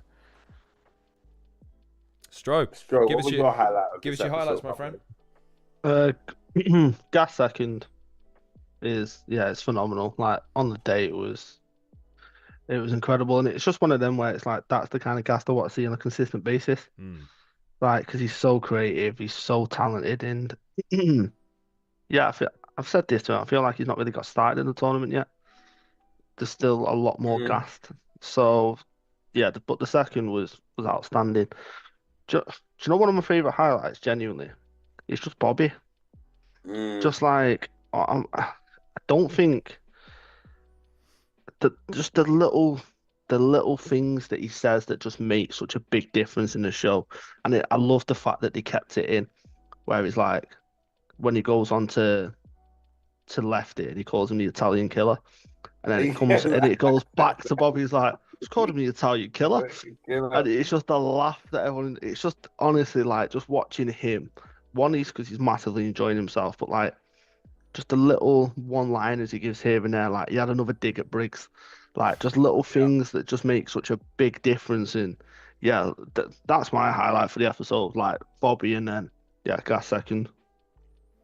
And I guess then we look forward to not next week, obviously, week after. We've got 3 battles on the card, and that one's stacked, man. You got Kingsley Thunder versus Bison Briggs, which is that's a fun battle, man.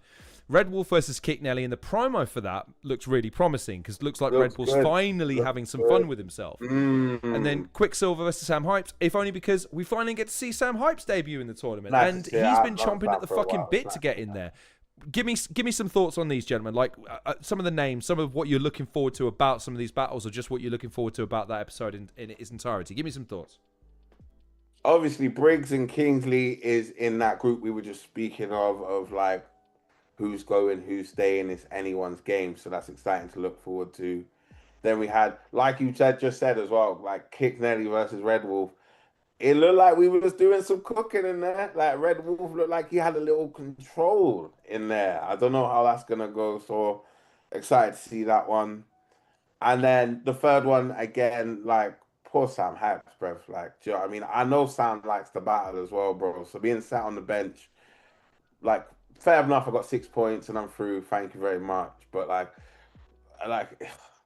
can't be a bench warmer for the whole tournament because you know that's gonna get used against you as well. Like, easiest road here is just, do you know what I'm saying? So let's see him tear up Quicksilver. Or let's see Quicksilver fight back. Who knows? Who knows? Stro, come on, man. Give us the inside scoop. What are your excitement? I mean, I know you're going to talk about this on the episode, but come on. Let us know what you're excited about. As a fan. So obviously, naturally, Group H it comes down to the final. So each battle has risk. So everyone's got to win in order to advance. So obviously, that's exciting from a viewer's point of view. There is a twist in the Red Wolf and Kick Nelly battle, which no one sees coming, and it is a surprise. And I'm not talking about them two in the battle. I'm talking like this battle has stakes on it, which you never would have thought of. So that's intriguing, which is That obviously man put something. money on it. That man put money on it. That Nah, really surprised. no, like trust me, when you understand, when you hear it and you understand, you're like, whoa, like it's Okay. so that's exciting for me. You sold Uh, me even more. Even though I was sold, I will now have 2 tickets, sir. just trust me, like it'll blow your head when you fit when we explain it. It's mental situation. And then obviously naturally Sam's always been a solid battler, and I'm excited to see what he can do in the tournament. He's not had the opportunity to get kick-started yet. And Quicksilver's one of them, like, yes, he's had a lot of scrutiny, but I feel like he's someone that's thick-skinned enough where he can overcome it and he can get better and better. And I feel like I'm excited to see what he can do with Sam because Sam's a complete style matchup for him. So I want to see how he approaches it, how he attacks it. So yeah, it's a stats episode, and like I said, there's a lot of stakes at play for this one. I can personally attest to the fact that Quicksilver has it in him to pull out a moment. It's sometimes silly and ridiculous, but it comes out of nowhere. As Enigma joins us in the final stretch of the episode, I'm just going to mention. You're too late, G. You're too bad. I'm going to bed, bro. You're too late, cuz. I'm gonna make Crash and Stro aware of something. Apparently, y'all let me get away with something that you shouldn't have let me get away with. I said the line, Red Wolf is gonna have some fun with himself, and neither one of you picked up on that and said something about that. Jesus Christ! I didn't. Apparently, I was listening as well. I didn't even hear that. So, yeah, cheers, Hylas. I thought I was going to get away without a faux pas in this episode. Clearly, not this case. But Enigma joins us. Let's not talk about that. Let's talk about Enigma and his massive if Enigma never vape turned pen. up, you probably would have made it off air without... Oh, well. There's always next week. You might have made that one. There's always next week, G. How big is the vape pen today? Come on, show us the vape pen. We need to see it. It needs to make a return. Go on. The vape pen? Yeah, the giant walkie-talkie sized fuck-off vape pen you have. No, wait. Before we come on to the vape pen, what's with the fucking camera angle? Like, what is going on here? What do you want me to do about it? Bro? This is the nanny cam he has stashed in a teddy bear that he keeps. Let's do MTV crib. Hold it up. Yard, bro. Let's go MTV crib. My hands still work, bro. It's crazy. It is. Crash, you're right. He's got the fisheye lens thing going on, doesn't he? Wait. I don't have like a... There's no back. That's crazy. Like I just want to point out, you chose to come live like this. Boom. There you go. Boom. Yeah, that's better. Instead of it like... It's mental. Welcome. Thanks for joining us. What's good? What's good, homies? We've done reviewed your battle. Tell us about it. How do you think it went? And what were some of your highlights? Scraped. We agree.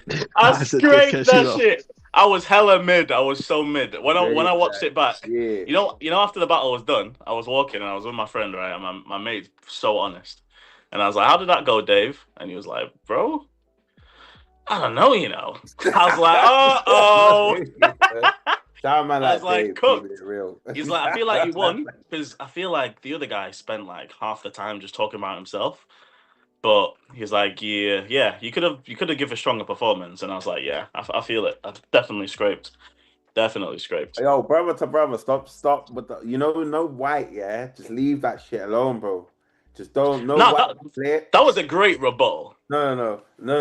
What was funny about it was, okay. Yeah, I feel like, you can't pause and explain to the crowd why your line was really funny. That's not how that works. I never make mistakes like that either. I'm not a guy who calls the crowd out, but it's because I was freestyling. I was in the moment. I thought it was a great freestyle, though. Even to this day, I stand. Yeah, that was a great freestyle. You were feeling that freestyle way too much before, bro. Okay, guys, I'm white. Choke ass. I got PTSD for you. And then when you did it, I was like, oh, no, he's done it again. But then you saved it with the, nope. Yeah, I think the execution of the rebuttal was great. The actual punch was great, but the setup of it was weird, and I didn't execute it. But I was trying to rebuttal. I need to just stop trying to rebuttal, bro. You're feeling that rebuttal way too much. Like my favorite. You don't like it. Being white. You're not feeling that. Fill it in with. He said something like. It was. He said it at the end of his round too. Like he ended his round with the drug thing, and then immediately in my head I had like 2 seconds. I was like, right, I tried the A-ward thing. I didn't do it. Nah. But my favorite part of it was, and because obviously they won't see, I'm watching. The eye you give the crowd when there's no reactions, number one, yeah. The camera can't see this, yeah. But I see the side eye that you give a certain man, like, really? And then you doubled down on it, yeah. That made it 10 times better. I swear to God, that's one of my favorite moments of the episode, yeah. But you can't see it because of the way the camera is, like, because I'm stood there, I can see it clear as day. Bro, you were feeling that freestyle way too much. I thought, no, when I said it, I thought Room Shaker. When I thought of it in my head immediately, I was like, Room Shaker, Room Shaker. Then it got no reaction. I was like, I was dead. How does it feel now being like banned from TMR podcasts? Bro, who cares? What did you say? What are they called? Nah, I genuinely don't care, bro. That's okay. I said, what were they called as well? That utter disrespect. No, man, I don't mind TMR at all. That's just battle rap politics. Some iced into a bar, innit? I hear it. Yeah, man. Big up, shout out TMR, innit? I don't understand. Well, I feel like an apology to be honest. Say sorry. Say sorry right now. Say sorry right now. I mean it. I mean it. Oh, what are you sorry for, first of all? What is that? Yeah, that even the second though, like, yeah, I really didn't like the material. Listening back to it, I've loved the first round. Absolutely detested the second round and the third round. But even when I was writing for my material for the battle I had after that, which was the final battle of the group stage, I was looking back at the Mccoy stuff, like, bro, round 2 and 3 are really lacking. I was like, I felt like they were going to give it to Mccoy. Just looking back at my own material, I was like, yeah, they might give this to Mccoy. You just got away with it. Like, yeah, you're lucky. You're very lucky. Scraping is the word. Scrapes. Yeah, I scraped it, man. I scraped it. But that's the aim, innit? Even when you don't have the best performance, to still be able to scrape a win out of it, I think that's a key. Well, key in itself. One thing I'll say is, like, to give you credit, like, whenever you ask for advice, you implement it and you take it on board, which is something that can't really be said for many people. And look, I was giving you props because, like, to see the journey you've been on, to go away for so long, not many people would come back the way that you have, in terms of a lot more polished, a lot more clean. I've said this to you time and time again about your cohesiveness and your rounds and your structure, and you can see it starting to happen. So obviously, I'm excited to see what you do in the tournament. Obviously, not going through anything that's happened yet, but, like, I just feel like you're someone that can really make a mark of himself in this tournament. So it's good to see. No, for sure. Appreciate that, man. 100%. Yeah, that's what it's all about, isn't it? Like, I hate when I see people take a break and they come back and they're ass. They're worse. They're like ring rust. To me, it's just like, nah, man, you clearly didn't study the game tapes. But yeah, I think that first Mccoy was really where the cohesiveness started to kind of build. And yeah, man, if I last in the tournament, who knows what happened? Then we might get to see some improvement in that, or we might not. See what happens.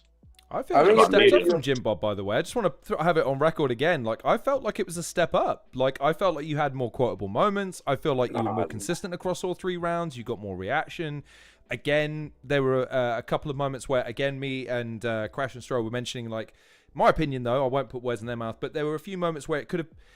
You have a unique ability to be able to say something that's like, whoa, but you don't get the whoa from people. Like, you get away with it almost. Like, there's a weird, unique ability you have that I feel like now's the time to maybe, like, right, now what else can I get away with saying that no one's going to get offended by?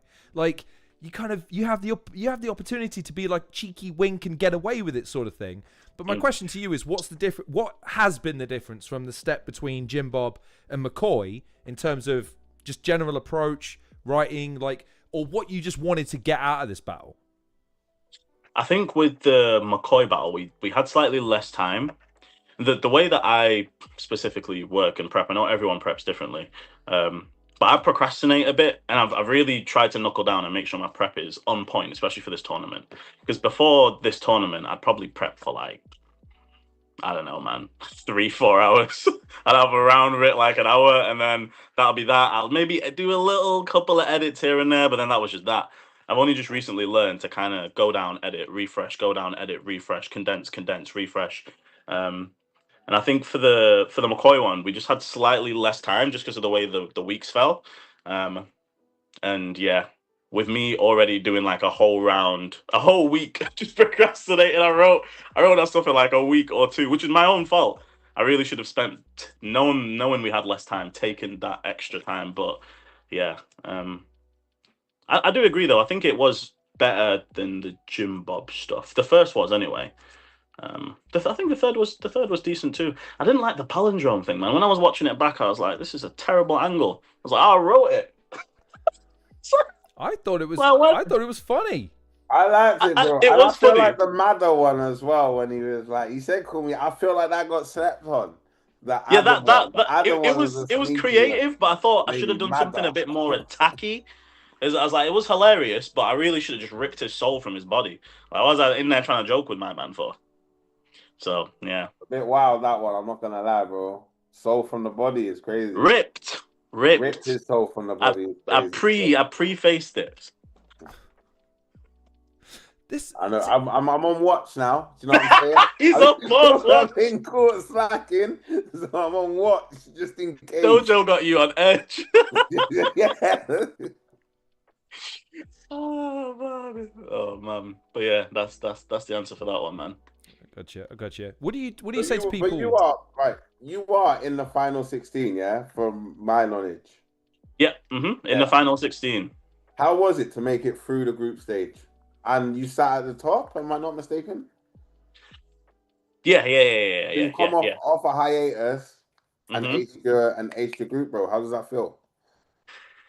It feels good, but also I wouldn't say it's like an insane achievement. It does feel good. Don't get me wrong. Who's and respect to Bob Marley. What's my man called? Mccoy. Yeah. And who's the last one in your group? And then Spirit. And then Spirit, true. And then Spirit as well. Do you not take any solace in the fact that out of a possible 18 rounds, you've taken 16? You've only had 2 rounds judged against you. Like, I get what you're saying about maybe... I don't know. Actually, I don't know what you're saying. Because I look at it like, man... I'm saying strength of competition. Fair play, but you've still got to do the business. You can't just expect it to be handed to you. And you have lost 2 rounds out of a possible 18. You have 16. You have the joint second most number of judge rounds in the entire tournament. Yeah, I'll take that. And I think I have done really well with that. But in my brain, I try not to gas myself too much, so then I can constantly make improvements. I feel like if I gas myself too much, I give myself King's disease. And I say like, it's all right, man. I got all the judge wins. It's all right. Next round's gonna be a breeze. So I'm purposely hard on myself, man. So then I can make myself level up each time. How humble. I was going to say that I don't want to hear that, though. I want to hear, because he's becoming a bit of a fan favourite. And he's already a bit of a favourite with the judges as well. They're enjoying how you're developing and how you've come back from a period of time away into this tournament and improved. But I'm seeing a lot of positive feedback in the comment section as well. You're becoming a little bit of one of those guys that people are like, I'm not sure. He might have something to, like... Come on, man. Be honest. Like, that must feel great. Having come from basically no expectations to now people are thinking, like, this guy, I like him. He's putting together Come on, man. Tell me about it. You can be conscious and ratchet at the same time, man. It's duality, bro. It's yin and yang. You could do a piece of both, innit? You can be a loyal hoe, you know. You can be a loyal hoe. I've changed the lyrics to that fucking intro, man. Honestly. So we're winning matters, but we're going to be super polite about it and humble about it as well at the same time. Like, come on, man. 16 judged rounds, my friend. Come on. Only one other person can boast that. Come on now. That's true. 16 judge rounds. And yeah, I've done amazingly well. But I feel like I think I just could have got...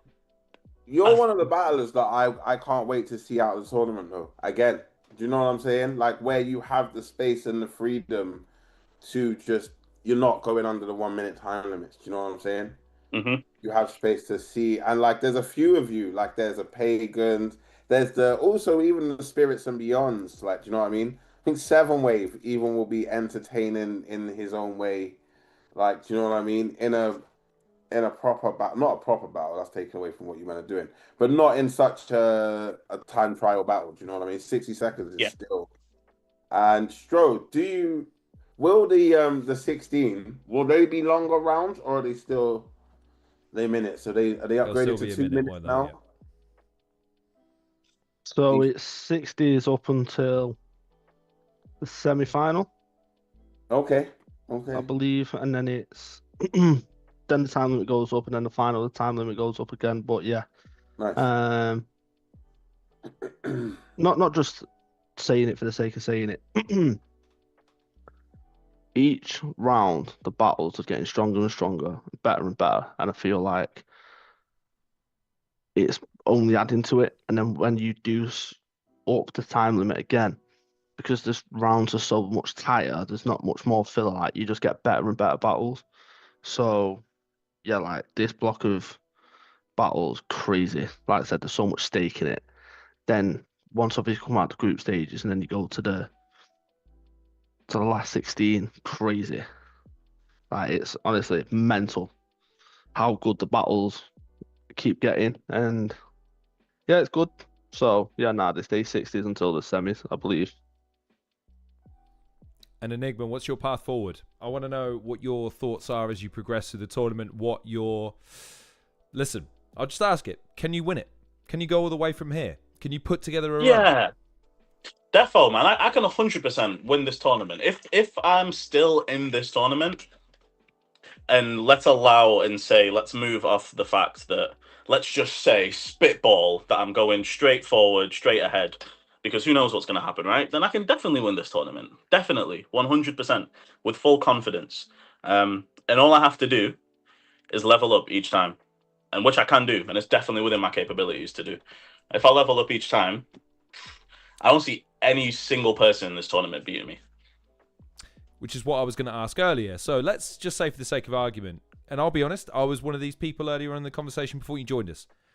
I think there's still just a little bit of polish lacking. Maybe a little bit, not enough bite, not enough punch to your material yet to really make you considered against some of these top tiers, some of these favourites, some of these people that have already had some rounds of quotable moments.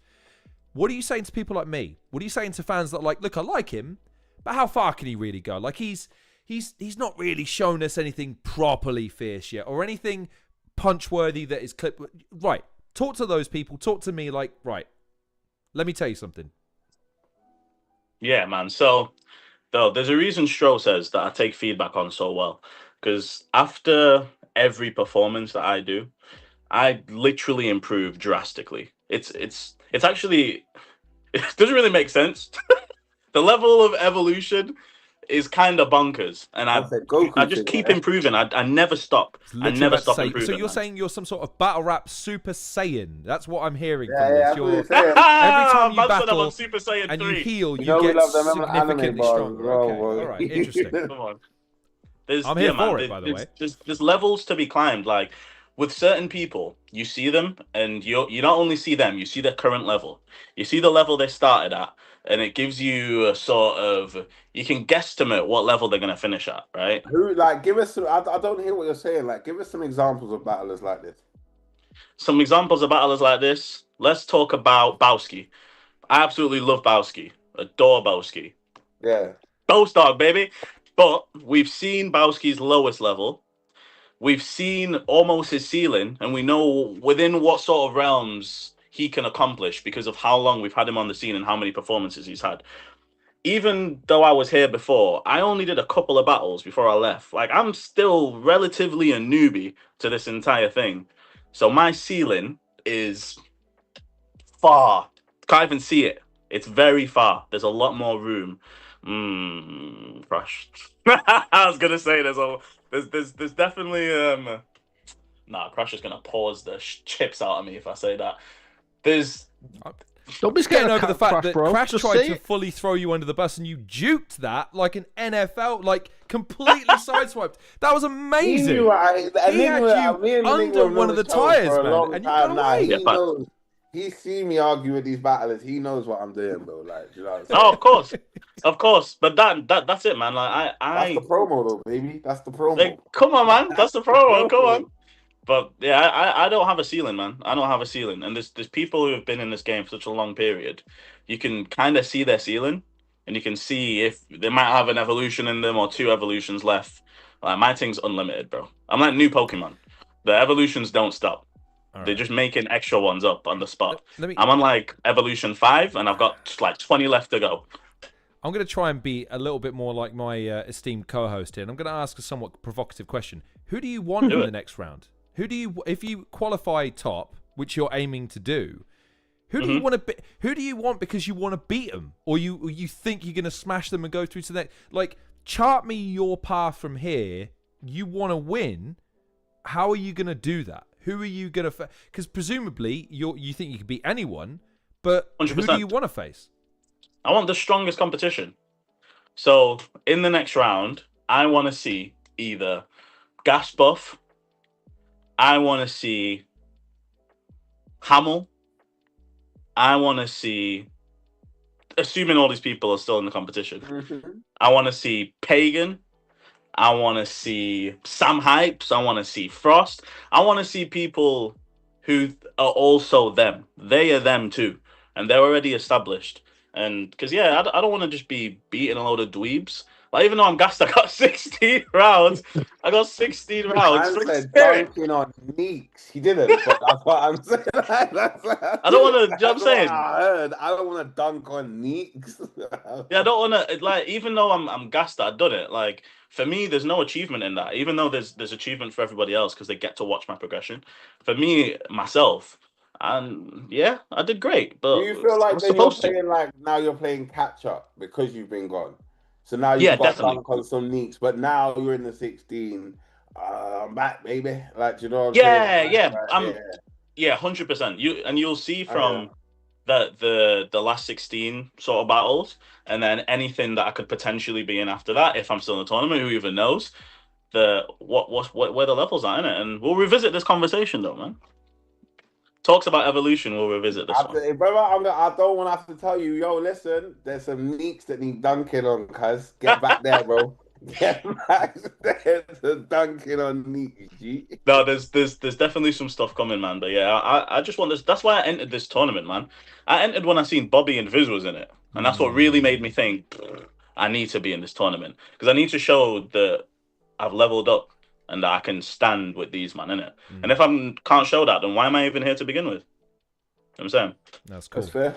Final thoughts about the episode, but also the tournament so far. We obviously spoke a couple of episodes back when you last featured, but there have been some episodes since. You've had some time to reflect. Give me your thoughts about episode 8, the one you featured in, but also the tournament so far. What have you made as a viewer and as a participant? What have you made of it so far?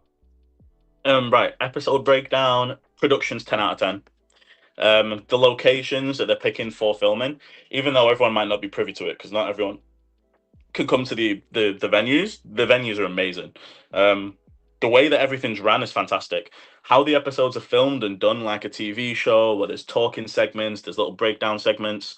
I do wish we had more segments based upon everyone battling continuously as it goes along, but that's something that's logistically like almost impossible to do without having just bare additional filming dates and all sorts of stuff. So hopefully something they can do for the next tournament. This is only the first one. Drop a little JPL in the car park and the little cipher. Oh yeah, do you know what I'm saying? Maybe we can do that though. That's actually like, a great idea. The JVL and who's recording that? I get it, Stro. Don't worry, I get it. I'm just giving you ideas, G. Just giving you ideas. So now Enigma's in charge of the cipher next time. That's a great idea. We should definitely do a cipher, anything like that, man. Additional content to add with involving all the battlers. But yeah, this is only the first go at it, so I'm sure on the next one, after there's trial and error in it, and running something this big and doing it to the level that they have, just on first try is crazy and mad admirable. So yeah, nothing but respect for them in the tournament. The actual episode was great. Bowski and Ghast Buff was a good battle. Bowski was sick as fuck. My guy pulled up to the event. I was like, yeah, Enigma. I was like, yo, Bowski. That's all I'm saying earlier. Yo, you ain't not getting me sick. That's why when my students coming ill, I'm like, I'm glad you're like, but bro, like, go home. I'm glad you're here, but why are you here? It's one of them ones, isn't it? But you have to respect him, man. For like, bro, Bear Man went even sick and they no-showed. They didn't have no good reason to no-show and they no-showed. My guy was dying like a dog and he came. So give him nothing but respect. And Ghast did what Ghast does. I feel like Ghast has been underwhelming in this tournament. Can't lie, I speak to Ghast after like every battle he does live, and I'm like, bro. Like after the Celeste one, I was like, bro, come on. Like Ghast, come on, bro. It's not it. Like, so to see him kind of at least level up a little and get back more to that gas we know in this round was great. Thought me and McCoy was a good battle. We both could have performed a little better, but I clinched the win, and that's what happens, man. When you're great, you can still get a win out of a bad situation. So, and then Humble's gone. Humble Prophet left, bro. Oh, listen, man, listen. It's 16 judge rounds. I mean, anyone could have done that. And look, I'm just in the qualifying rounds. But listen, when greatness speaks, you all listen. What the fuck is that? That's duality, man. That's the duality of duality. man. You were 100% That's right. duality. Hey, Alex the Great conquered every nation, and my guy was a philosopher, man. He was a pacifist almost. Man. You gotta have duality. That's how it works. Right. I've got to get my head around that statement. Sorry. Anyway, thought for another time. Yeah, right. he was taught by Play-Doh. But what was the last segment we were doing? Episode. Oh, Lefty and Thingy. So Lefty and Thingy was a cool little surprise. I'm glad they did it, but also I think it has also already been released on the channel. So I feel like maybe we could have slid a different exhibition battle in there that's not been seen before. But it's still a fire battle, and Sean Cray is amazing. Lefty is amazing, but he was doo-doo in that battle. I can't lie, bro. Lefty was doo-doo in that battle. I wasn't very impressed. But Sean Cray does what Sean Cray does. And Lefty normally does what he normally does, but I thought he was a bit lackluster. Nah, bro, Lefty had big moments. He did, but compared to Lefty's normal, I know what you're saying, but it's Lefty, like every Lefty bar is a so moment hard. for Lefty. Like, bro, He had some good stuff, but I was expecting world more. class at every sport. I could nutmeg a mermaid is That's mental. Crazy. That's crazy. He still has them because he's Lefty, but normally he does 10 of them around every round. And I only got like 2 or 3 all battle. I was just expecting a bit more from him. I think Sean Clay got him easy. I didn't think it was even really like competition to it, to be honest with you. Can I ask you a question? Yeah, sure. What exhibition battle could we have done, considering every battle that we've filmed so far is out? I don't know. Slid something from the vault, I guess. I don't know if you got anything in the vault. I don't know. Have you heard him? I'm joking here because he's got you got everything. Just always. You got Enigma versus Yannick. What?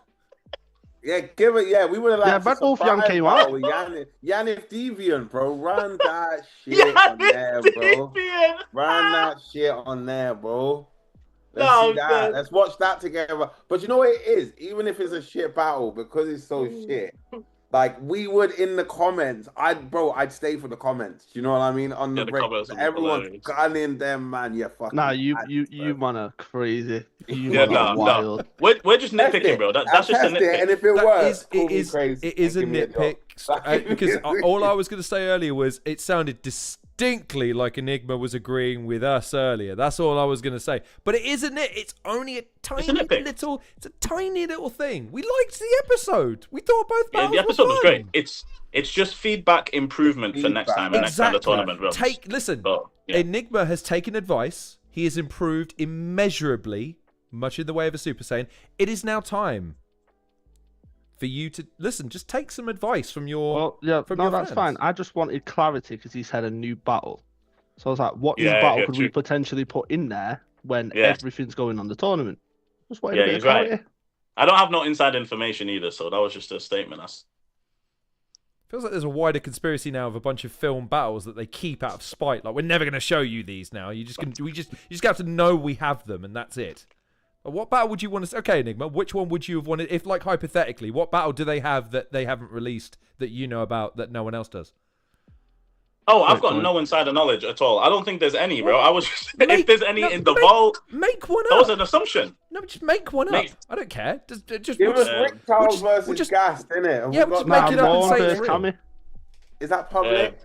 Yannick or Stro versus Rick Charles. Yannick versus Rick Charles. No. Yeah, competition. Nah, to be fair, me and Rick Charles in a confidence battle is actually in the vault. Yeah, see, give us that. See, I know. I'd like to see that as well, to be fair. Enigma rests his case, and so do we. I'm not saying you have to hire me, bro. Just hire me, bro. Nah, like that battle's never seen a light of day because you don't understand how much. No, like there's Enigma, you'll know this. We did Afterlife, which is how can I explain Afterlife as an event? It's just a piss up. It's a mess. Like Koji was hosting the night and fell down the stairs on the stage because he was that drunk.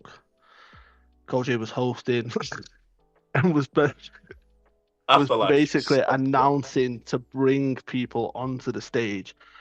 His introduction went on for that long that both battlers just walked to the stage, and then halfway through he realized that both battlers were on the stage and he's only introduced one of them, and then kicked him off stage and asked him to come back. During the middle of me and Rick Charles, bear in mind this is a Halloween event, so all of us are dressed up in fancy dress. So I was dressed as Ali G, he was dressed as the Pink Power Ranger. This group of women enter during Rick's round.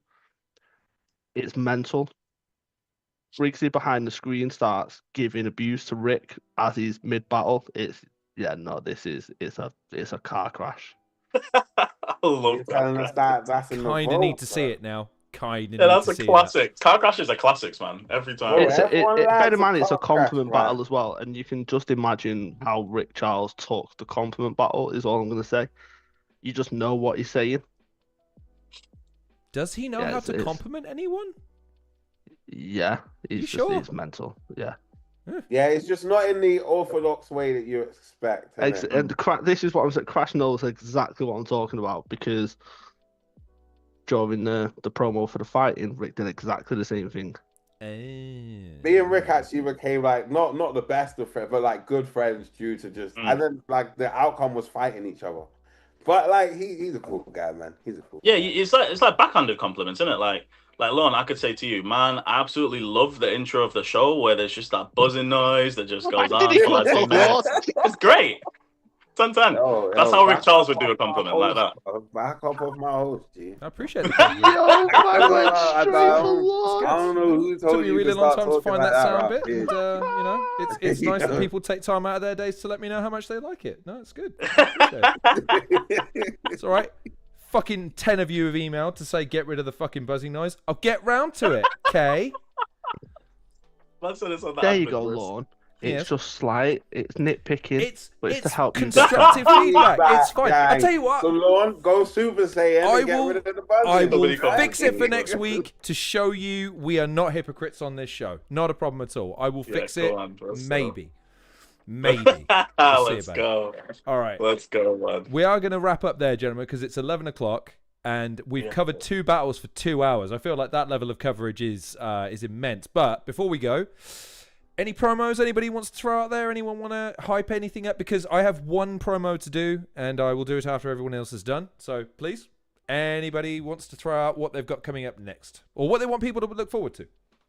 Wait, two battles, 2 hours. Could you not have like constructed that to like half an hour? Do you know what? You're 100% right. Really, this should have been done in a short. Because I thought about it when he said it. He's 100% right. 2 hours. Ooh.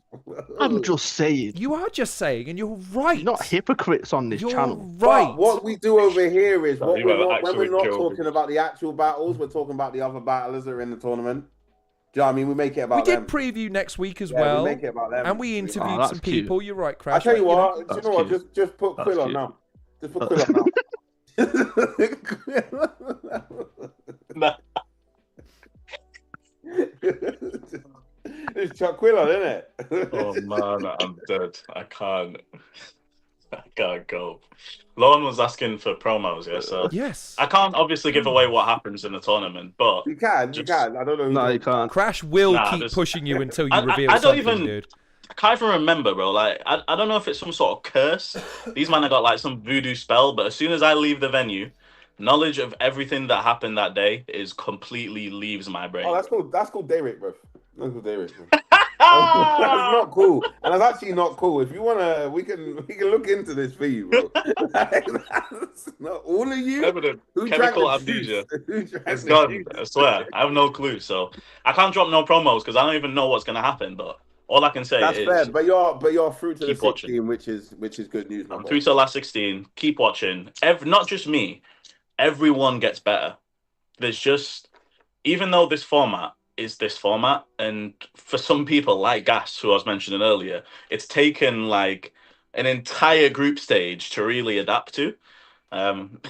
Once the group stages are done, it's the adaptation part's over, man. Everyone gets so much better. Everyone has been getting better each round, but the skill gap between the group and the last 16 is crazy. It's like this.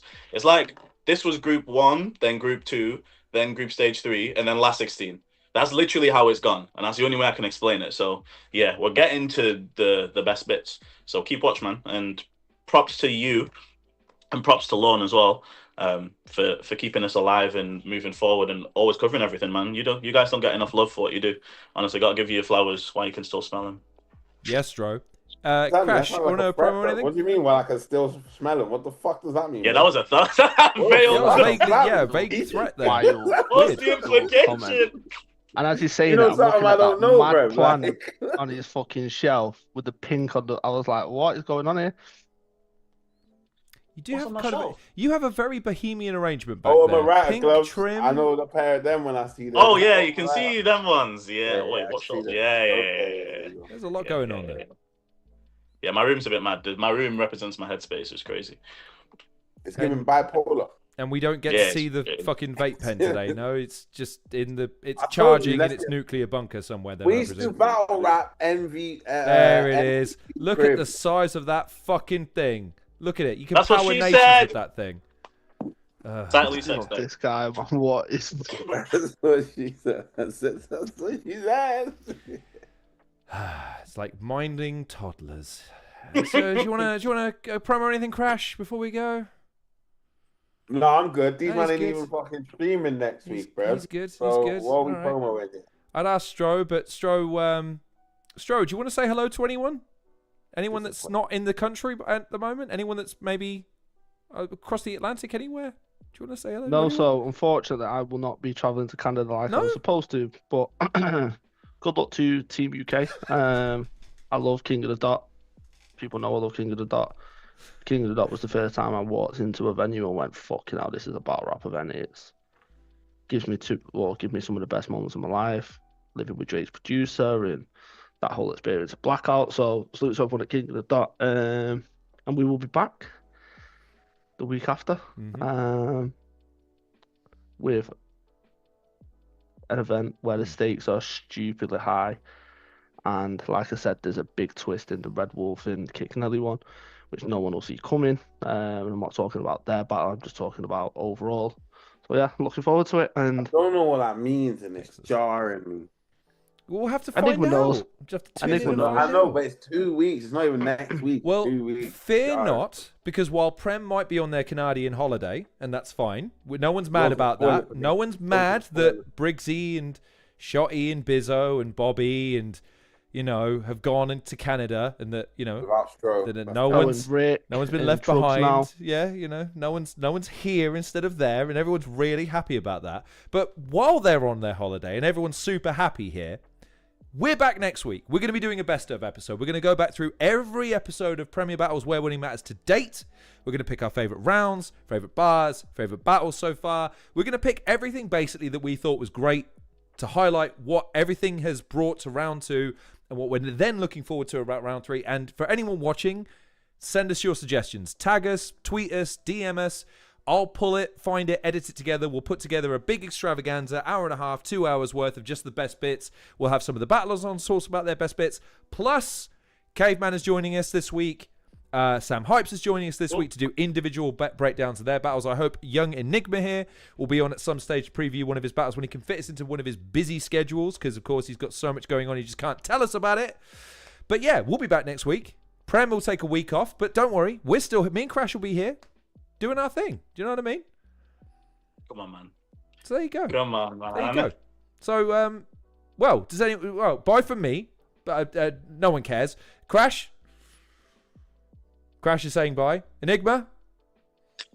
See you, man, later. Appreciate you having me. Stro, I'll see you soon, man. And man. Stro, any final constructive criticism you want me to take on board before next week? Oh, you're fucking thinking about it, aren't you? Fuck's sake. Feed him up, bro. There it is. Right, I'm rapping. Thanks for joining us, ladies and gentlemen. We'll see you all next week.